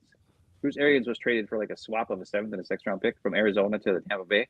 Really? And then the other one he talked about was Sean Payton. They had to give up a lot. They gave up first round pick Denver? and a 2nd round pick, and then they got a 6th back and gave a 7th or something like that. Is that what it was? Yeah, but that was Super Bowl winning head coach who was on that team for 10 years and never had a losing season. Yeah, I know. No, Matt LaFleur hasn't had a losing season either. I don't think either, but which is you can tout it. Look at all his greatest, one of the best winning percentages to start a career. Well, he went 13-3 Genius. his first 3 years, and it's gone downhill since. Made the playoffs almost every year as a head coach. There's ways you can dress it up. You can dress them up, right? I mean, come on. They dressed up other guys. Jair. That didn't work out. They dressed up Rodgers to still be good. Yeah. Well, Lee, hey, listen, I'm Yeah. not a fan of Love either. But the bottom line is this. He is way too expensive for us to get rid of at this point. So we're stuck with him. Willis isn't even on the roster for next year. So with that being said, Love is the guy we have to deal with. You And know that's this. our only. We have no other choice. You know the and scenario I see playing out. What's that? I see Matt LaFleur going to another team as a head coach, and then immediately telling that team they need to sign Malik Willis to be his quarterback. Well, that's fine. That'd be a smart move. I know. Then he would prove to me he's smart and not dumb. I've said Matt LaFleur proved to me with his Malik Willis stuff that he can coach a quarterback and make an offense run. But the problem is he can only coach one offense, and it's not the offense that's best for Jordan Love, as we've established earlier in this show. Though it was very sketchy and my internet was bad. Jordan Love looks way better when it's like 2-minute drill, or he can just call the plays and And he can sit in the pocket and he can read the defense and he can throw it. He's good on those outside throws that are hard to do, and he can be pretty accurate on those outside throws. Mm-hmm. You know, but the other thing is these guys got to stop running out of bounds. When we have a lead in the fourth quarter and guys are catching balls that run out of bounds and stopping the clock, what the fuck are you doing? Catch the ball and then fall to the ground if you don't want to get hit or you don't want to fumble. That's fine. But and lastly, that's the other part of the coach issue is the, players not doing what's best for the team. Like those are things that the players need to know. Those are things the coach needs to demand. Like when we're in these situations and we have this lead, like you don't run out of bounds. I know you're going to take a little hit. Sorry. Or just go lay down inbounds. I don't care. And the same thing with Carrington Valentine. It's fourth down. It's fourth down. I don't care that you want to make a playoff interception and all this sort of stuff. You drop that shit. Like anyone who's ever played football, even at the pee-wee level or junior high level or high school level, if it's fourth down and there's a ball thrown and it's coming right to you, you don't catch it. You knock it down and knock it on the ground. You don't catch it? Yeah. That's just stupid. That hurts your team. That's you being about you and not being about the team. And that's the coach needs to demand that. Anyway. A lot of people like the other thing that's been going around is we talked about there's already 9 coaching vacancies now because Mike Tomlin's out of the Pittsburgh. That would be 10. That's like 1/3 of the league. I've never seen like that many coaching openings, and there aren't that many coaching candidates that are that great, right? So a lot of people are like, "That's fine. You get rid of Matt LaFleur. Who the heck are you going to get to replace him?" Jeff Havley. Oh yes, that's what we want. Make it quick before he takes another job. I know, but as I was real quick, I want to know: has anybody heard? Has any coach been signed to a team yet? I don't think they have, right? I haven't really been able to. I haven't watched. Been keeping up with the news, but I know there's been interviews and stuff. And I'm assuming that Harbaugh would have some interest in interviewing with the Packers if they move pretty soon. But if they put do you want Harbaugh? I don't know that I do. I don't know if I do. I mean, I do like. I think he would be. I think he would demand more from the players. I think he would not put up with as much shit as some of these guys have. But do I think he's the coach that's going to lead us to a Super Bowl? Probably not. So probably not. The guy I want is Mike. Oh shoot, what's his name? McDaniel. That's you talking about last time. No. Defensive coordinator of the Vikings. What's his name? Oh yeah, Brian Flores. Brian Flores. That's his name. That's the guy I want. He's definitely got edge. We go from a Flower to a Flores. Yeah, that's fine. I can handle it. But he is. Now, he was too hard on his guys in Miami, and they were all sensitive and got them canned. Little babies. But he's learned some things to not be like that to the guys who can't take it, but to be like that to the guys who can take it. And he can take a bunch of yahoos and turn it into a freaking top-notch defense by just bringing in guys who he knows he can trust, right? He had Van Ginkel down in Miami. He brought him to freaking Vikings and turned him into a superstar. Eric Wilson was on our team for how many years? Never did jack shit. Goes to the Vikings. He's a fucking Pro Bowl, all-pro player. What the fuck? How does that even happen? Brian Flores. That's the type of guy I want. A guy who's willing to freaking cost his career by suing the NFL and saying, you guys fucked me. That's a freaking badass. That's the type of guy I want as my coach. A badass. And that is what Brian Flores is. I like it. I like Jeff Hafley too. Don't get me wrong. But to be honest, if Brian Flores was willing to come to the pack, whoo, you can tell him, hey, you know what? I was with the Vikings. They hate you guys. They really freaking hate you guys. You guys know how much we all hate you? The Vikings hate you. The Bears hate you. The Lions hate you. We got to hate them back. We got to stop being wusses. That's my guy. So I want LaFleur out and a tough guy like Brian Flores in.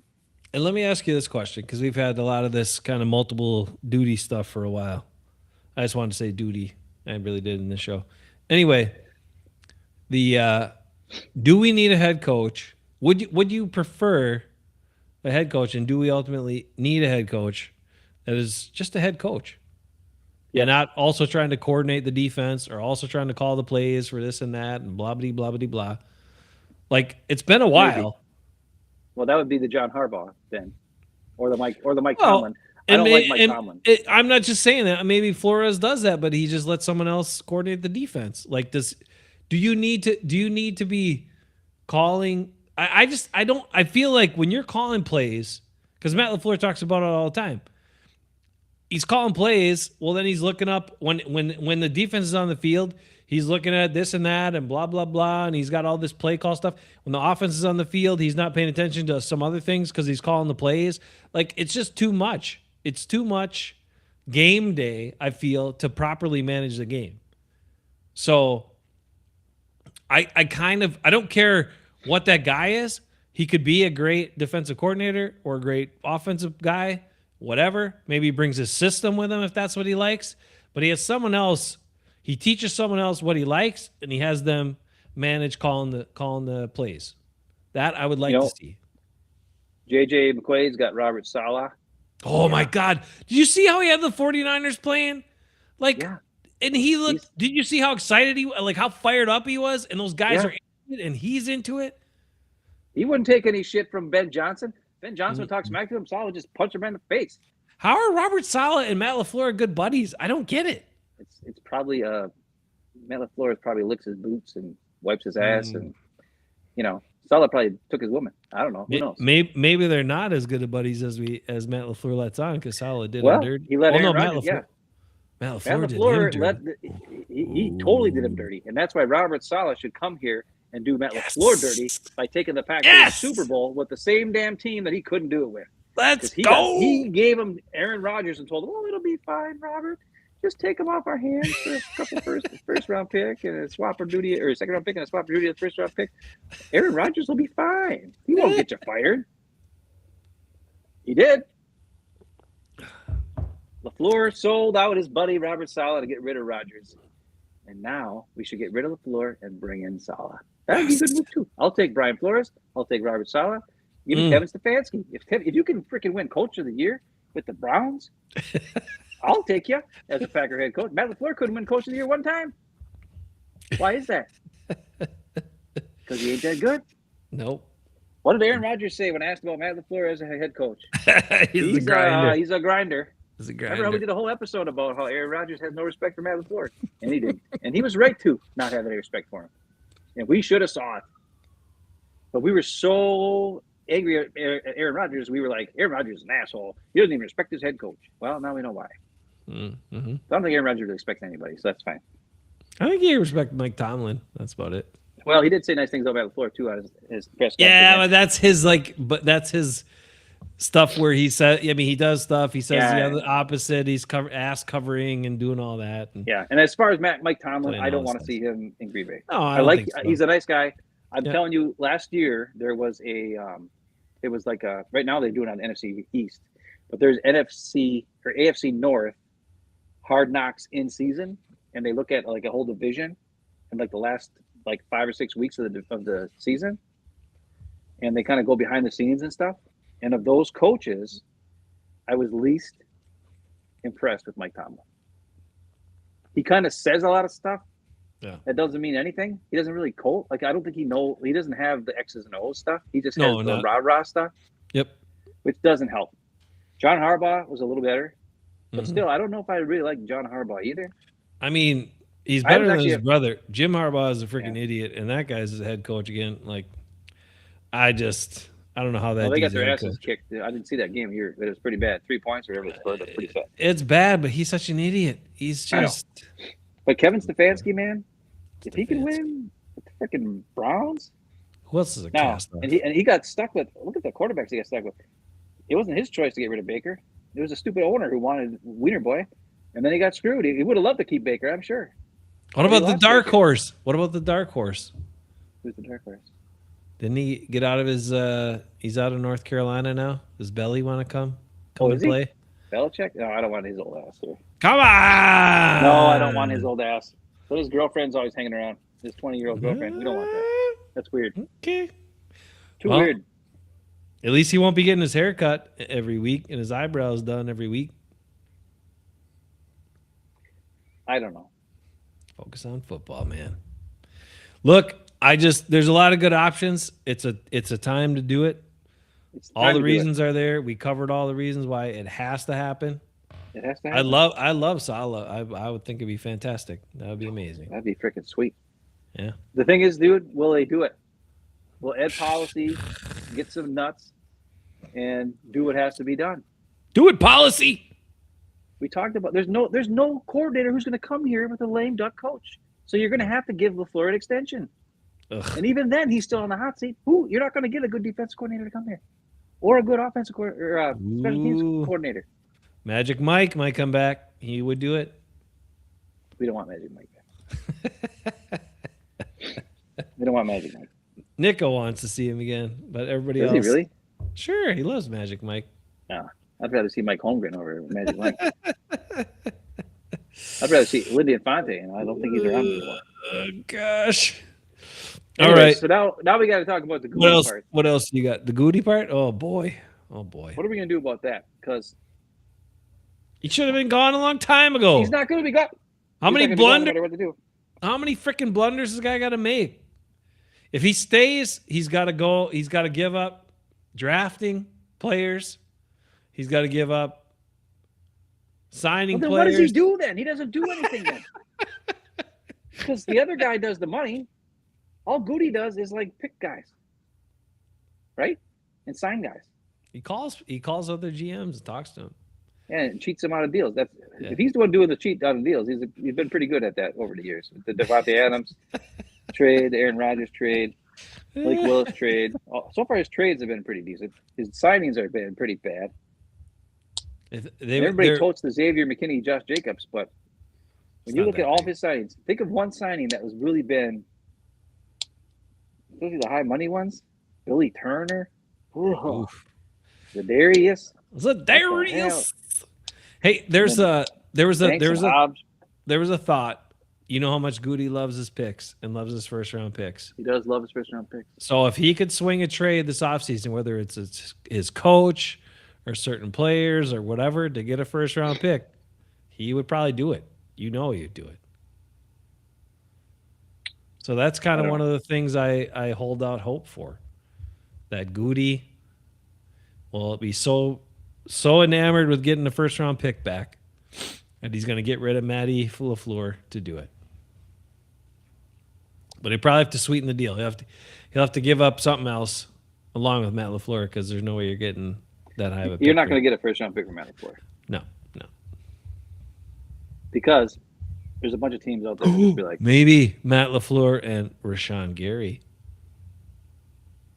Nobody wants Nobody wants either of those guys. I mean, Matt LaFleur would probably get a job right away. To, Sure. like, the Cardinals. Yeah, a team or that the stinks. Dolphins, or They'll win the some games. Browns, or the Titans. That's where he'd go, and then he would get fired in 2 years and be out of the league, and that's fine. That's great for him. But I'm not even sold to him as a play caller anymore. After watching that Ben Kurt video I watched, Ben Kurt. I'm not sold, and I've never been sold on his ability to know what his players can do and to give them the ball in the best position, even though he talks about it all the time. He always says it. He never gets his players in the position to be most successful. Always says it, never does it.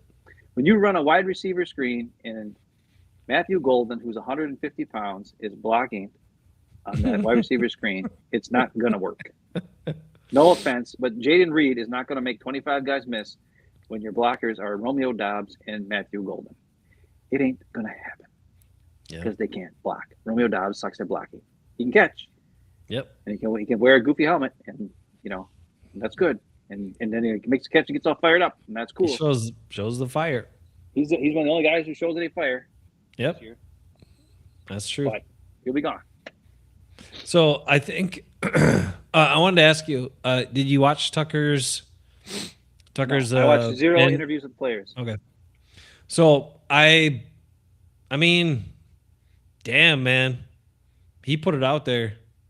He was like, no screwing around anymore. He like That's what he said last year. No, I appreciate this about him. Like, he's not that. He thinks about the question and then he answers honestly and openly. And I like that about him very much. But one thing that he did this time, because they were asking him about stuff, and he's like, he kept saying, I showed what I could do with limited opportunities, and I need more opportunities. And then he said how he was like, I loved how he said they asked him shit about the injury. And he's like, yeah, I know a lot of guys, what they like to say in this case is, oh, well, this happened for a reason to make me a better player and blah, blah, blah. He's like, nah, I don't believe any of that. He's like, I was on my way to having one of the best seasons by a Packer tight end ever. And this injury happened and it sucks. And I hate that it happened. And I'm not learning anything from it. He's like, it's not making me a better player. I'm not better because of it. It's just something that happened that I had to deal with. And now I'm going to come back and try to be just as good. Like, he didn't give you bullshit answers. And multiple times he was talking about how he showed what he could do. And he said it like numerous times, limited opportunities. And how he just wants the ball in his hands to do more. To do more for this team. Here's the thing. Either this coach or this quarterback does not want to give the ball to Tucker Kraft. Stupid as they could have done it in weeks 1 through 6 or 7 or whatever it was, and they didn't. Yep. And then the one time they did, he fucking kicked the shit out of everybody. Yep. And then they got hurt the next week. So even though we've been talking about it for 2 years, so that's either your coach is dumb, or your quarterback's even dumber, and doesn't like him. I don't think it's that. I think it's the coach is dumb, and he's trying to get everybody involved. Let's get everybody involved so everybody's happy. Mm-hmm. Fuck that. You get your badasses involved and let them kick the shit out of your opponent. Yep. You got 6 guys at wide receiver, and they're all a bunch of chumps, or they're all pretty good, and they all are pretty good, but they all have flaws. But you got one tight end who's a mismatch for everybody. I don't know. I give it to the guy who's the mismatch for everybody, and then the defense worries about him more, and then all your chumps can feed off of that.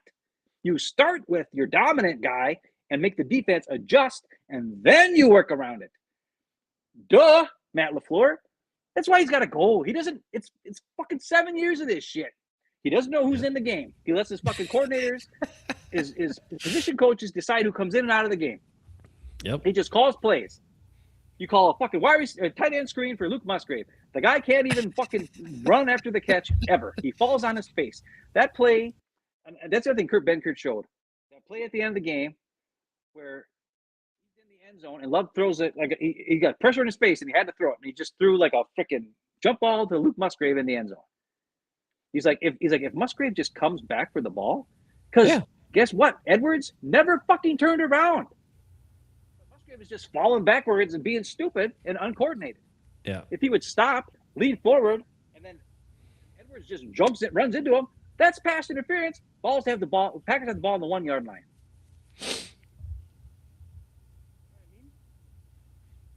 It's just Luke Musgrave is bad. He's not a good football player. Period. He's tall and he can run. A couple plays I watched him on blocking. He can't fucking block anything. One time they had him blocking a defensive end. Who's designing these plays where Luke Musgrave is blocking a defensive end? Because guess what? He didn't block him. He went in front of him. The defensive end took him and just threw him to the ground. Josh Jacobs still kind of got away and ran around, right? Because Josh Jacobs is somewhat good. Okay? He's not bad. He's no Aaron Jones. But we know Matt LaFleur doesn't know what he's doing. Yeah, it's true. If he did, he would get guys in the right position to make the play. Yeah. He doesn't do that. He hasn't done it for years. You call plays for players. You look if they can do well. You talked about Watson earlier, and who had a Get bad him on game. He had 2 or 3 drops in this last. Get him game, on the which is move. Yeah, he's not a good slant guy. No, well, we've said it though. Like he's not a precise route runner, and he's not a juke dude. But you run him, you run him across the field where he's running away from somebody, especially man coverage. Nobody can keep up with him once he gets going. It's simple. It's just simple, and you just don't do it enough. You're like, no, we're gonna run him deep where he can't locate the ball and has to wait for it because it's underthrown and all this stuff, and it's dumb. That guy is, and same thing with it's the same sort of thing. The guys that have certain skills, we don't use the skills properly. That's how it all goes. Lastly, what was it? I was just thinking of it with. Shoot, what were we just talking about before? My brain jumped. Ooh. Yeah, that's a good one. Damn, JJ McQuay's got another good one. What did he say? He said, why was Bo Melton in there over Matthew Golden? Right, we don't know. Offense. I know Bo Melton's a good guy. He's a good guy. He's a good guy. But Golden, he proved in this playoff game, he's got talent. Yeah. He turned that freaking wide receiver screen where he made a huge fucking play. Yeah, it was great. He was looking like Donald Driver out there, making guys jumping over guys, bouncing off a dude, spinning through 2 other guys and getting to the end zone. That was awesome. And Bo Melton has trouble sometimes catching the ball. Yep. I mean, he's a nice guy, but he's also a core player that can help you on special teams. Like, he's not a bad guy. He's a guy that I hope they bring back. I don't know if he's a free agent or not. Probably he's restricted. Is. Yeah, he's restricted, so they can. So he'll probably be back. But still, yeah. He's not a bad player as far as like a player, an NFL football player. But Matthew Golden has more talent, is better used, or could be better used and be more dangerous on an offense. But Matt LaFleur loves Bo Melton, and Bo Melton was playing over Golden. Yeah. And Steno, during his press conference like a week ago, was saying that Matthew Golden might not even play in the playoffs. What? Thank God he did, because he scored fucking huge first downs for us a couple times, and he got the awesome freaking touchdown. First touchdown. Oh, yeah, got freaking blown out. I mean, not blown out.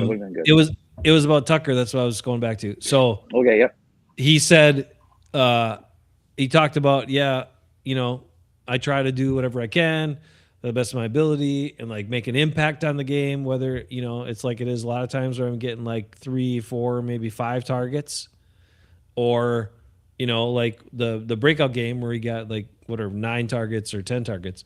And then immediately following up on that, Jason Wilde said, after you had that game, Matt LaFleur was asked in the press conference, about can you feature this guy in your offense? And he said he'd be crazy not to. And then Tucker was like, yeah, bring it on. Like, I need 10 targets. I need the targets. Let's go. Give me the targets and watch me and let me go. He's like, I don't even, and then he even pointed out how all of those yards were after the catch, like so many yards. He's like, you don't need to throw it to me that far. Just get the ball in my hands and like, let me go. Yeah. And the best part is that'll bring the safeties down. Hell yeah. And Christian Watson and Matthew Golden can go. Yeah. If they beat their one-on-one matchup because the safeties are double teaming Tucker Kraft or the linebackers are with Tucker Kraft, that middle of the field can be open then for our speedsters downfield. And Jordan Love's got a great deep arm. Now you're talking about utilizing players, Ben. You know who could do that? Kevin Stefanski could probably do that as head coach or offense coordinator underneath Brian Flores or Robert Saleh. I don't know. Or even anybody. that's the other thing. If we get Brian Flores, I'm sure he knows somebody who's a good offense coordinator. Bring over Josh McCown or whoever the hell the fucking quarterback coach is for the Vikings right now. Bring his ass over. Freaking Robert Saleh. There's probably a couple guys on the 49ers staff who learned something from Mike Shanahan, or what's his name? Shanahan. Not Mike, the other kid. Kyle. And bring them over. Maybe they can figure out how to freaking utilize a guy in the best way. You know Shanahan knows how to do it. Yep. Because he made Deebo Samuel, who is not even good, into a star. He turned him into a star because why? Well, let's see. He had this guy who's 200 pounds, kind of built like a running back, can't run that fast, not the best at catching. How can I use this guy? I got it. We'll make sure we only throw passes to him that are like 5 yards deep so he can catch it because it's not that far downfield. And then we'll get him one-on-one with secondary where he'll break their tackles because he's built tougher and stronger. And turn him into a star. Mm-hmm. That's how you do it. And then what happens when Deebo Samuel goes to other teams? Like when he was with the Commanders this year. Nothing. He sucks. Why? Because he can't do nothing. He's not a receiver. He's a specialty player that Shanahan turned into something. A Pro Bowler. And a big money guy. Damn. Look at freaking George Kittle. What is he? A skinny white dude who never did nothing. Turned into a star. Why? Because he can get downfield. His And he's tough Achilles, as nails. And his Achilles injury was bullshit. Yeah, though. it was That bad. It was bad. Oof. But Shanahan knew how to use him. And Tucker Kraft is a bigger, tougher version of George Kittle. He's built more solid than George Kittle is. Kittle's pretty skinny. Mhm. Tucker Kraft is not. Tucker Kraft is a monster. He's a fucking monster. And he's a he'll dad freaking now. Tucker Kraft is good. Yeah, he's got dad power too. Fat dad power will help him even more. So we need a guy who can. It doesn't have to be the head coach, but we need the offensive coordinator who knows this is the guy to run the offense through. All right, let's say Matt set up everybody else. Let's say Matt got to be gone. Let's say he's gone. He's gone. So new coach comes in. Who else on the coaching staff needs to be gone? Everybody. Everybody? Well, you're assuming Halfley's going to get taken, right? I'm assuming Halfley's going somewhere, yeah. Okay. So position but either coaches. way, here's the thing. I want, because that's one thing Matt LaFleur was not able to do when he came in. What? But he was such a young guy, and I don't think he had enough connections to bring in guys with him. Yeah. So it was good that they kept Pettin at that point. Mm-hmm. But I don't want to see. I want to see a coach be able to hire everybody on his staff. You know what I'm saying? Mm-hmm. Now, if some of the guys that they bring in they like the guys that are on the staff, like the defensive line coach that they got from the Patriots, he seems to be okay. Though the defensive line without Micah Parsons ain't really much. So Devontae Wyatt had his best year. We'll give him that. But then before he got hurt, I mean, Colby did Wooden you see Devontae Wyatt's cap hit next year? $13 million. Oh yeah, because of the fifth-year option. Fifth-year option, yeah. And that's all guaranteed. So he's going to be on the team. That's for damn sure because they don't pay to cut him. And if he's hurt, you better come what back. are we doing? Better not be hurt anymore. I mean, Mike Carl Davis Brooks. talked about that too. Yeah, Carl Brooks, Colby Wooden, they played pretty good. It's just that they went from playing like 20, 30 snaps to playing freaking 50, 55 snaps. Plus, they still played special teams. Yeah, that's true. Like, it wasn't like they were like Kenny Clark, who had never played special teams and played 50 snaps a game or 40 snaps a game. They're playing 50, 40 defensive snaps and then playing 15, 20 snaps on special teams in the protection units and other things and kick blocks and, you know. I have major concerns about this offensive line because these dudes they have as backups right now, yikes. None of them showed me nothing. They already put the ones in that were any good. Belton and freaking, Morgan's not really good, but Belton at least he gives me a little hope. He could be a decent guard. Yeah, I just it's definitely concerning. I think they need to. Let's just hope to God that with this second round pick, I guess 52 is their pick this year. That's their first pick. There'll be a decent interior lineman there for sure. They have to take the best interior offensive lineman, period. whatever it is, whoever it is, not a guard, not a tackle who they're going to move to guard, a fucking guard or a fucking center who is the best guard or center, or a defensive tackle who's the best defensive tackle that's available with their second pick in the number 52, or their first pick, number 52 in the second round, needs to be offensive line or defensive line, because that's where you win and lose. Yeah. Football is about winning the line of scrimmage. And if one thing was proved in the second half, our offensive line could not win line of scrimmage. Period. And our defensive line couldn't get to the quarterback. And really didn't stop the run that great either. But somehow they kept, they kept the score. I mean, they only gave up 6 points till the, fourth quarter. Yeah. Everybody's like, they gave up 25 points in the fourth quarter. It's like, okay, well, one of those drives started in the third quarter and just ended in the fourth quarter, but still. Yeah. There was still like 3 possessions the Bears had in the third quarter that they held them to nothing, or one field goal, or 2 field goals. I think it was 9. They gave up 9 points at one point. So, like, I don't know what to tell you. If the offense did fucking anything, right, they would have won. Went on a drive, like just something, just even possess the ball for a while, like something.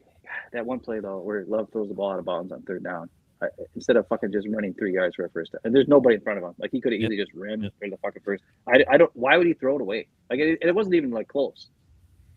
It's a huge part of successful offense and playing quarterback now. Watch all of the other games. Watch the teams that sustain drives. Watch football for all these other teams, and their quarterbacks are running to pick up multiple, like 3, 4, 5 key first downs in a game. Even us against teams, they do that to us. Yep. But when you think back to the Super Bowl winning Packers or the 1989 Don Mikowski Packers, Mikowski used his legs to extend drives when there was nothing there, because he looked for Sterling Sharp and then he said, "Oh fuck," and then he ran. That's all he did. He wasn't that great. He was awesome, but it was exciting. He was, like I said, I think Caleb Williams, maybe not Caleb Williams, but Bo Nix reminds me of, at least that game we played against the Denver. He looked like fucking Don Mikowski out there. Just pinpoint accurate, running around like a crazy guy, making stuff happen, extending drives. Brett Favre, he either threw into triple coverage like a crazy man with a laser bomb arm, or he ran for first downs. And he did. Aaron Rodgers, from 2010 to 2014, extended drives all the time with his legs. And then once he got hurt a couple times, then he stopped doing it. He still did it when it was man coverage and he saw his back towards him. Yeah. But like, he was smart.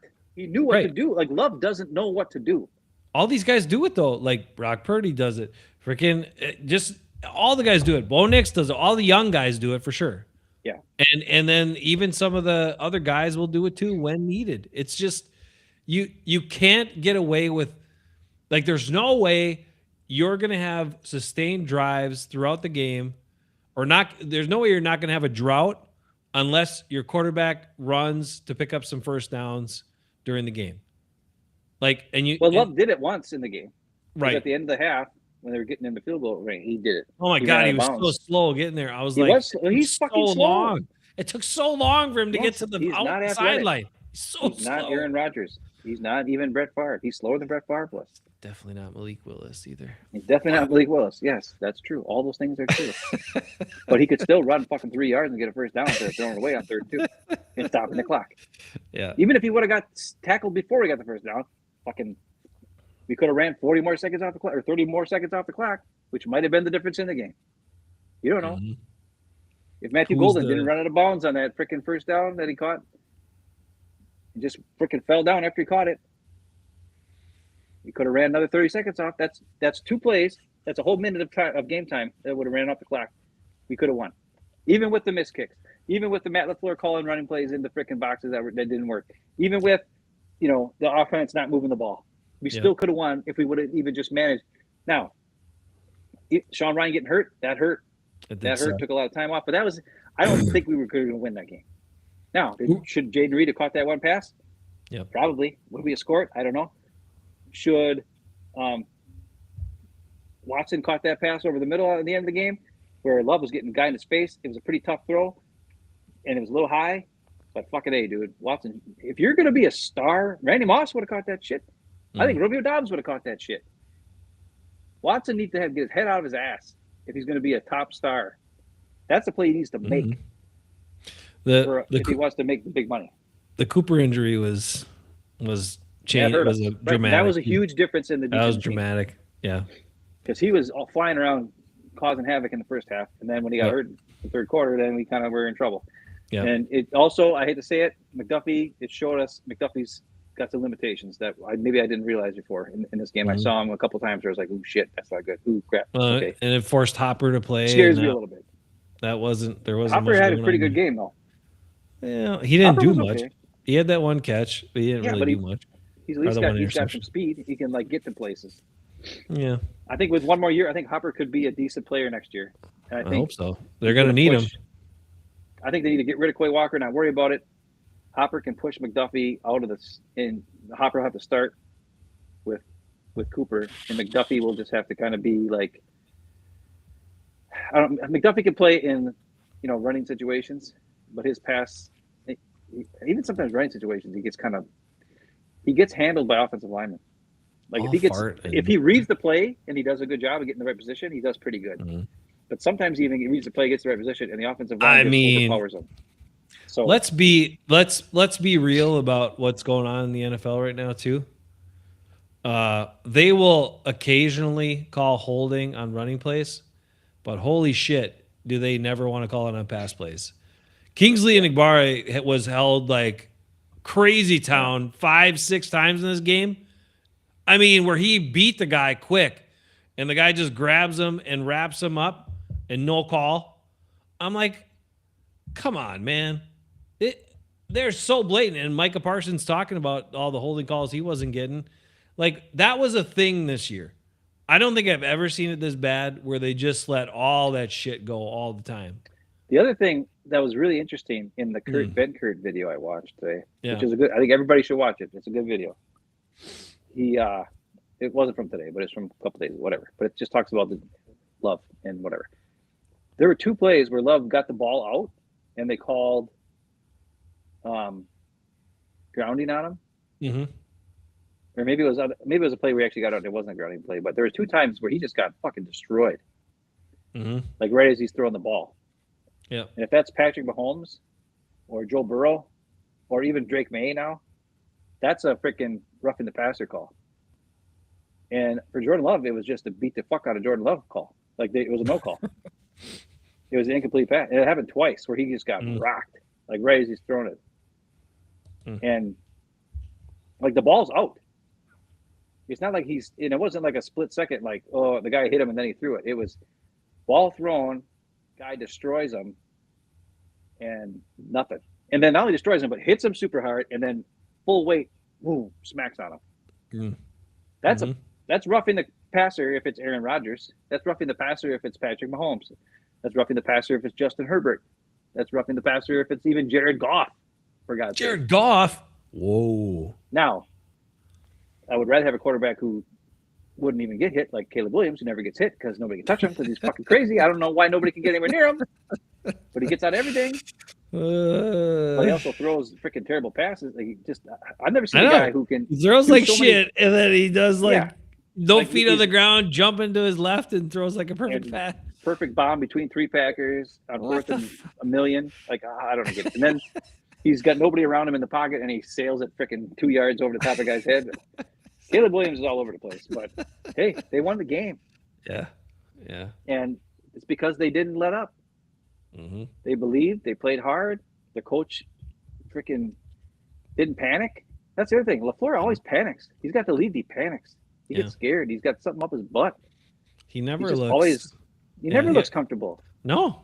He never looks confident or comfortable. He's always looking concerned or worried or stressed or pissed off about something. I'm like, dude. It's not good.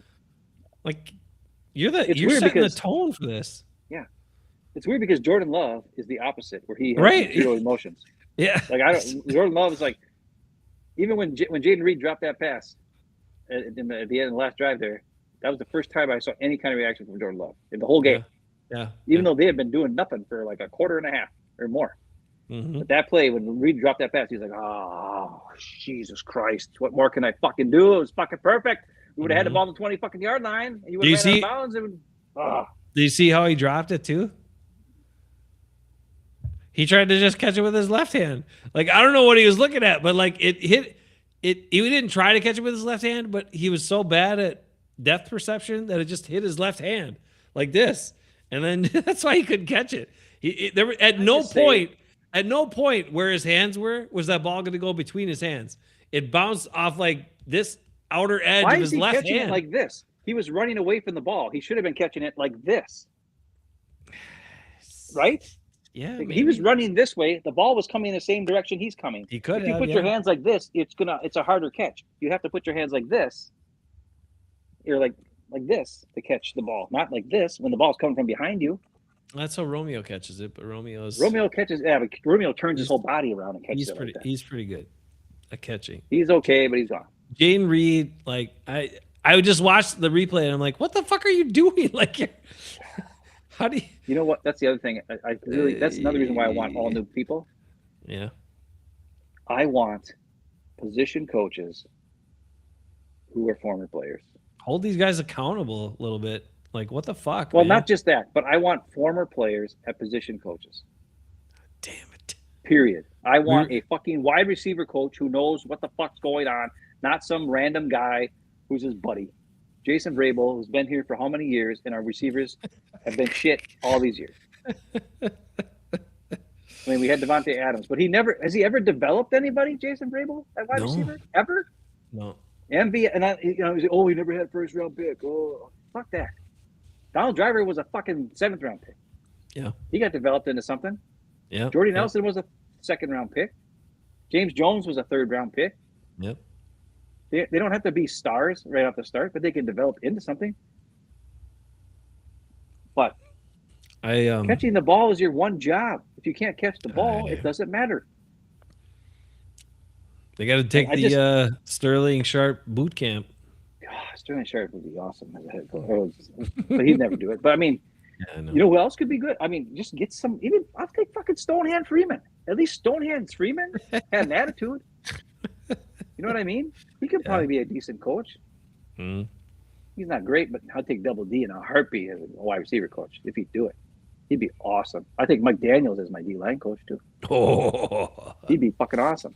I take fucking Micah Hyde as my fucking secondary coach too. Ooh, you know what I kind of like? I don't know if he understands the stuff enough, but I would love Mike Daniels as D coordinator. No. Yeah.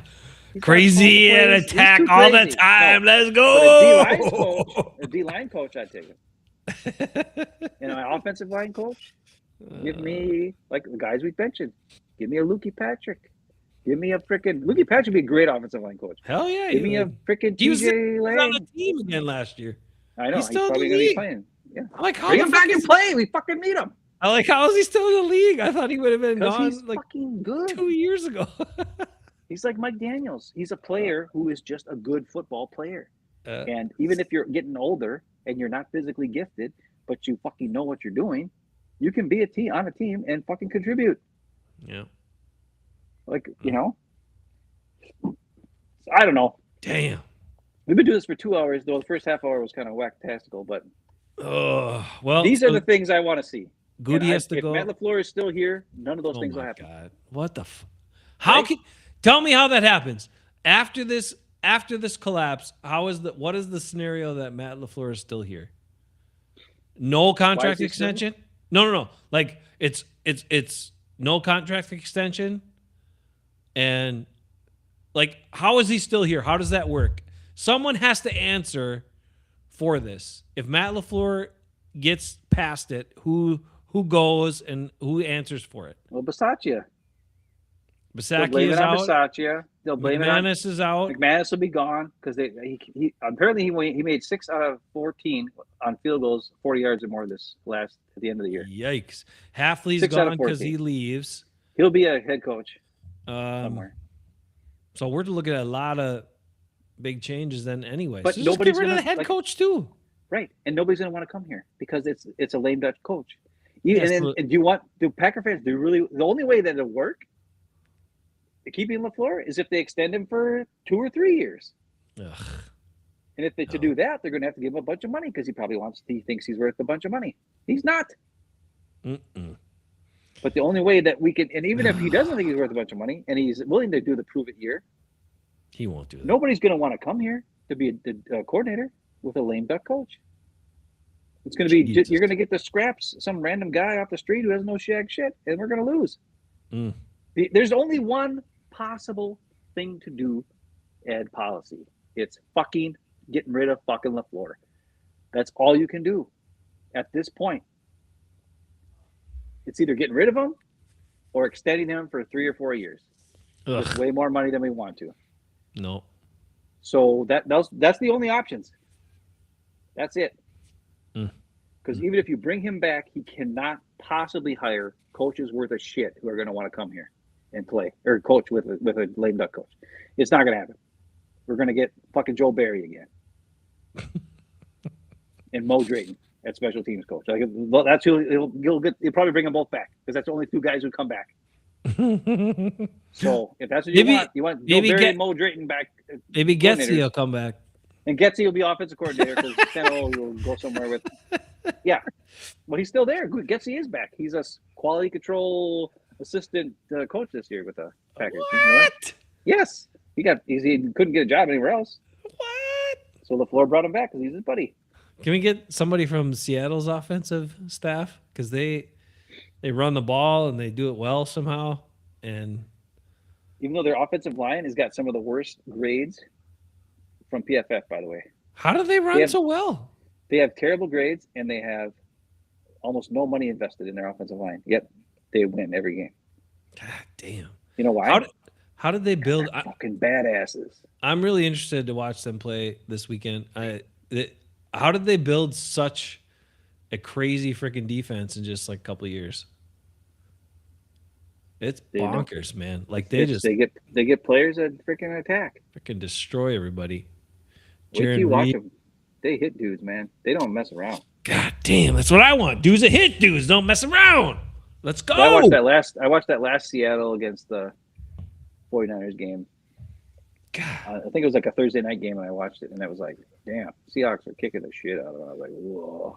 And how do the 49ers, who have like nobody left, play that hard and play that good? Coaching. Damn, coaching. And how do we lose? Coaching. It's just the bottom line. Last question for you before we go. There's some franchises where coaching doesn't matter. Like you could have a good coach in your, like the Browns and the Cardinals and the Dolphins and the Falcons, and doesn't matter. You could have good coach. Jets are just a disaster, right? They're fucked. No matter what you do, you could have good coaching and good players, and you're still going to lose because it's just some kind of DNA that the team has. It's terrible. But the Packers have the DNA that can work if they get the good coach,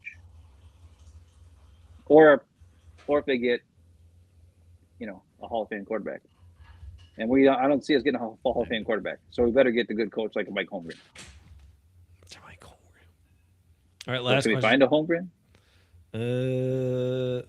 Probably not. Last question for you and everybody. Do our offensive and defensive coordinators need to be on the field? Does that matter? I don't think so. Because Robert Saleh being on the field and interacting with his guys when they come off the field, I don't know. I think it does something. I think it does something. I think it's best for whatever the coach feels most comfortable for. So if the coach wants to sit up in the booth and look down and be able to see everything from the top view, and that helps him to understand what his players are doing and what they're fucking up, I'd rather have that. Then you got to have a fire up guy on the sideline then at least. Well, that's what your position coaches should be doing. And guess what? If they were all former players, they would be fire up guys. That's true, yeah. Instead of Jason Vrabels. All right, we solved all the Packers' problems. Let's see what they do. Yeah, well, we did. Get rid of Matt LaFleur. Hire either Flores or frickin' Saleh. Have them bring over an offensive coordinator who's not a fucking moron. There you go. Fire Goody. That's not going to happen. So that we can't do that because they won't fire Goody. But bring in some hard-ass dudes. Your first pick, at pick 52, needs to be an interior offensive lineman or a defensive lineman, the best player available at those positions. And if there aren't any good ones left, then it has to be a corner. The best corner available. Listen, we have no fucking corners. We'll draft them later. Remember anybody? Draft them later. Say that I'm just saying if there is 0 good guards or defensive tackles left who are impact guards. I'm talking Pro Bowl, not Pro Bowl, but like solid starters for 10 years at D tackle or offensive line. That's what we want at 52. Yeah. If there is Yeah, nothing like that there at 52, Yeah. then we take a shot on a talented corner because our corners fucking suck balls. Our corners fucking suck balls because we can find offensive lineman later who's halfway decent. Maybe we need do a that. maybe we need a running back though. We don't need a running back. You can pick one off the street. Manuel Wilson looks great. We also got Floyd. Is he ever going to play? I don't know. He's already never every gonna fucking year. play. He's never Maybe next gonna- year he's finally going to play, and he'll be good. I don't know. He might be good, might be bad. Maybe Aaron Jones will be back. I'm pretty sure the Vikings can't keep him on his contract next year because they're $5 gazillion cap over the cap next year. So Aaron Jones will be a free agent. Maybe he'll come back for peanuts and be like a committee guy and be, Josh Jacobs is making $13 million next year too. Guess what? Can't cut his ass. So therefore, we can bring Aaron Jones in for a couple $1 million, and he can just kind of be like a change of pace guy at his older, extended age and be a Packer again. And there we got a nice leader again, which is what we need. We got no some leader on this leaders. fucking team. You can sure using Aaron Jones. It'll be a wild offseason, but it starts hopefully with the moving on from Matt LaFleur. All right. We need Come to hear on. it. Let's Come go, Ad on. Policy. Policy. It's time to go. The longer we wait, the less we can get a guy that's good. Yeah, that's true. All right, everybody, good luck. Enjoy the rest of the playoffs. Sadly, we don't have a team to cheer for anymore, but we do have a coach to cheer for his exit. All right, see you guys later. I'm going to cheer for Ben Johnson. You're gonna cheer for Ben Johnson? I hate the Bears. But like I really- Ben Johnson. I really want the Seahawks to do it. I like the I think- Seahawks. Well, no, I fucking hate the Seahawks. God, why are my 2 least favorite fucking teams on Why do you earth? gotta hate the Seahawks? Don't hate them. Because they had Matt Hasselbeck and they I know, fucked but them they up got- the ass. They got And they got Jackson rid of 'em. Smith. They got Jackson Smith and I Jigba, don't who care. you wanted to get. Matt got- Hasselbeck deserved a Super Bowl, and Mike I know. Holmgren deserved a Super Bowl with the It's not different the team. Seahawks' fault. No, but then they went to Russell Wilson and Pete Carroll, and I hate Pete Carroll and Russell Wilson. Sammy D, don't you want to see Sammy D get his redemption story all the way back? No, I want to see Shanahan finally win. That's true, They got nothing left, man. Yeah, but if they could win, that'd be crazy. They forget what got Eric Kendricks to come out of retirement or some crap. That's crazy, Down. It's That's crazy. crazy. Town. But you know what? They're winning, and I'll take. I like all these teams. Who's All right. the other? What's the other team in the NFC? Bears Who am I and them and the Niners and the Rams. Oh, the Rams. I hate the Rams. Fuck them. Yeah. So 49ers. I'll take the 49ers, and I'll take the Bears. You take the Last week I'll you take- said you hate the Bears so much. I You hate gotta 'em, beat the but I Bears. Listen, we gotta see who. We gotta pick the games. We gotta pick the games. I'm picking 49ers Oh shit. Okay. to beat the fucking Seahawks, which is gonna be a tough one because Seahawks are badass. Um, Okay, let's put it this way. I want the 49ers to win. Seahawks are going to win. I want the Bears to win. Rams are probably going to win. So it's probably going to be Seahawks against the Rams. yeah. I'm picking the Rams and the Seahawks to win based on brain power. Yeah. But in gut and heart, I want the 49ers and the Bears to win.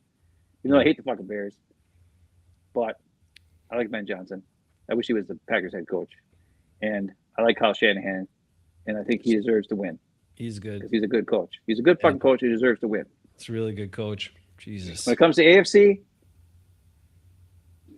I like the Texans, man. I hate Texans? their quarterback. I hate their offense. He's Their terrible. defense is so damn good. It's freaking crazy. I love the freaking coach. I love Mike Vrabel. I want to see him win. I love the Yeah. Patriots. It's crazy. So I think I want to see those. Do they play each other? They don't play each other, do they? Yeah. They might. They do. Yeah. Well, then I want Mike Vrabel to win because I like Mike Vrabel more. Yeah. So I'll take Mike Vrabel going all the way to Super Bowl. Whoever he plays, I want him. I want the Patriots. Damn. Which sounds dumb because I hate the Patriots too, but I like Mike Vrabel. And then it's Where you going? I forget the other. It's AFC. Denver. Yeah. Bo Nix. But I don't like Sean Payton. So who's Denver play? I don't want Denver. I don't want Denver to win. Who'd the Steelers play? Steelers the played. Steelers played the Texans. They got whooped. They got beat. The other one was the Chargers and the Chargers. Patriots. Chargers are out.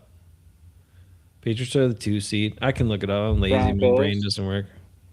The Jags have the Bills. Oh yeah, the Bills. The Bills are the one. Bills, yeah. They got to go play Denver. Bills don't need to make Oh. it. Denver don't need. It's got to Well, be they do. It's got to be the Texans, man. No.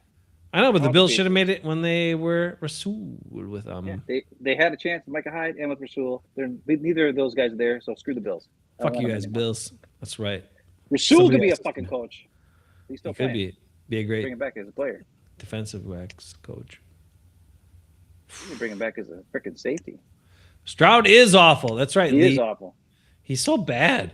Like, why did anyone think he was going to be He's good? bad. No, because he had good numbers.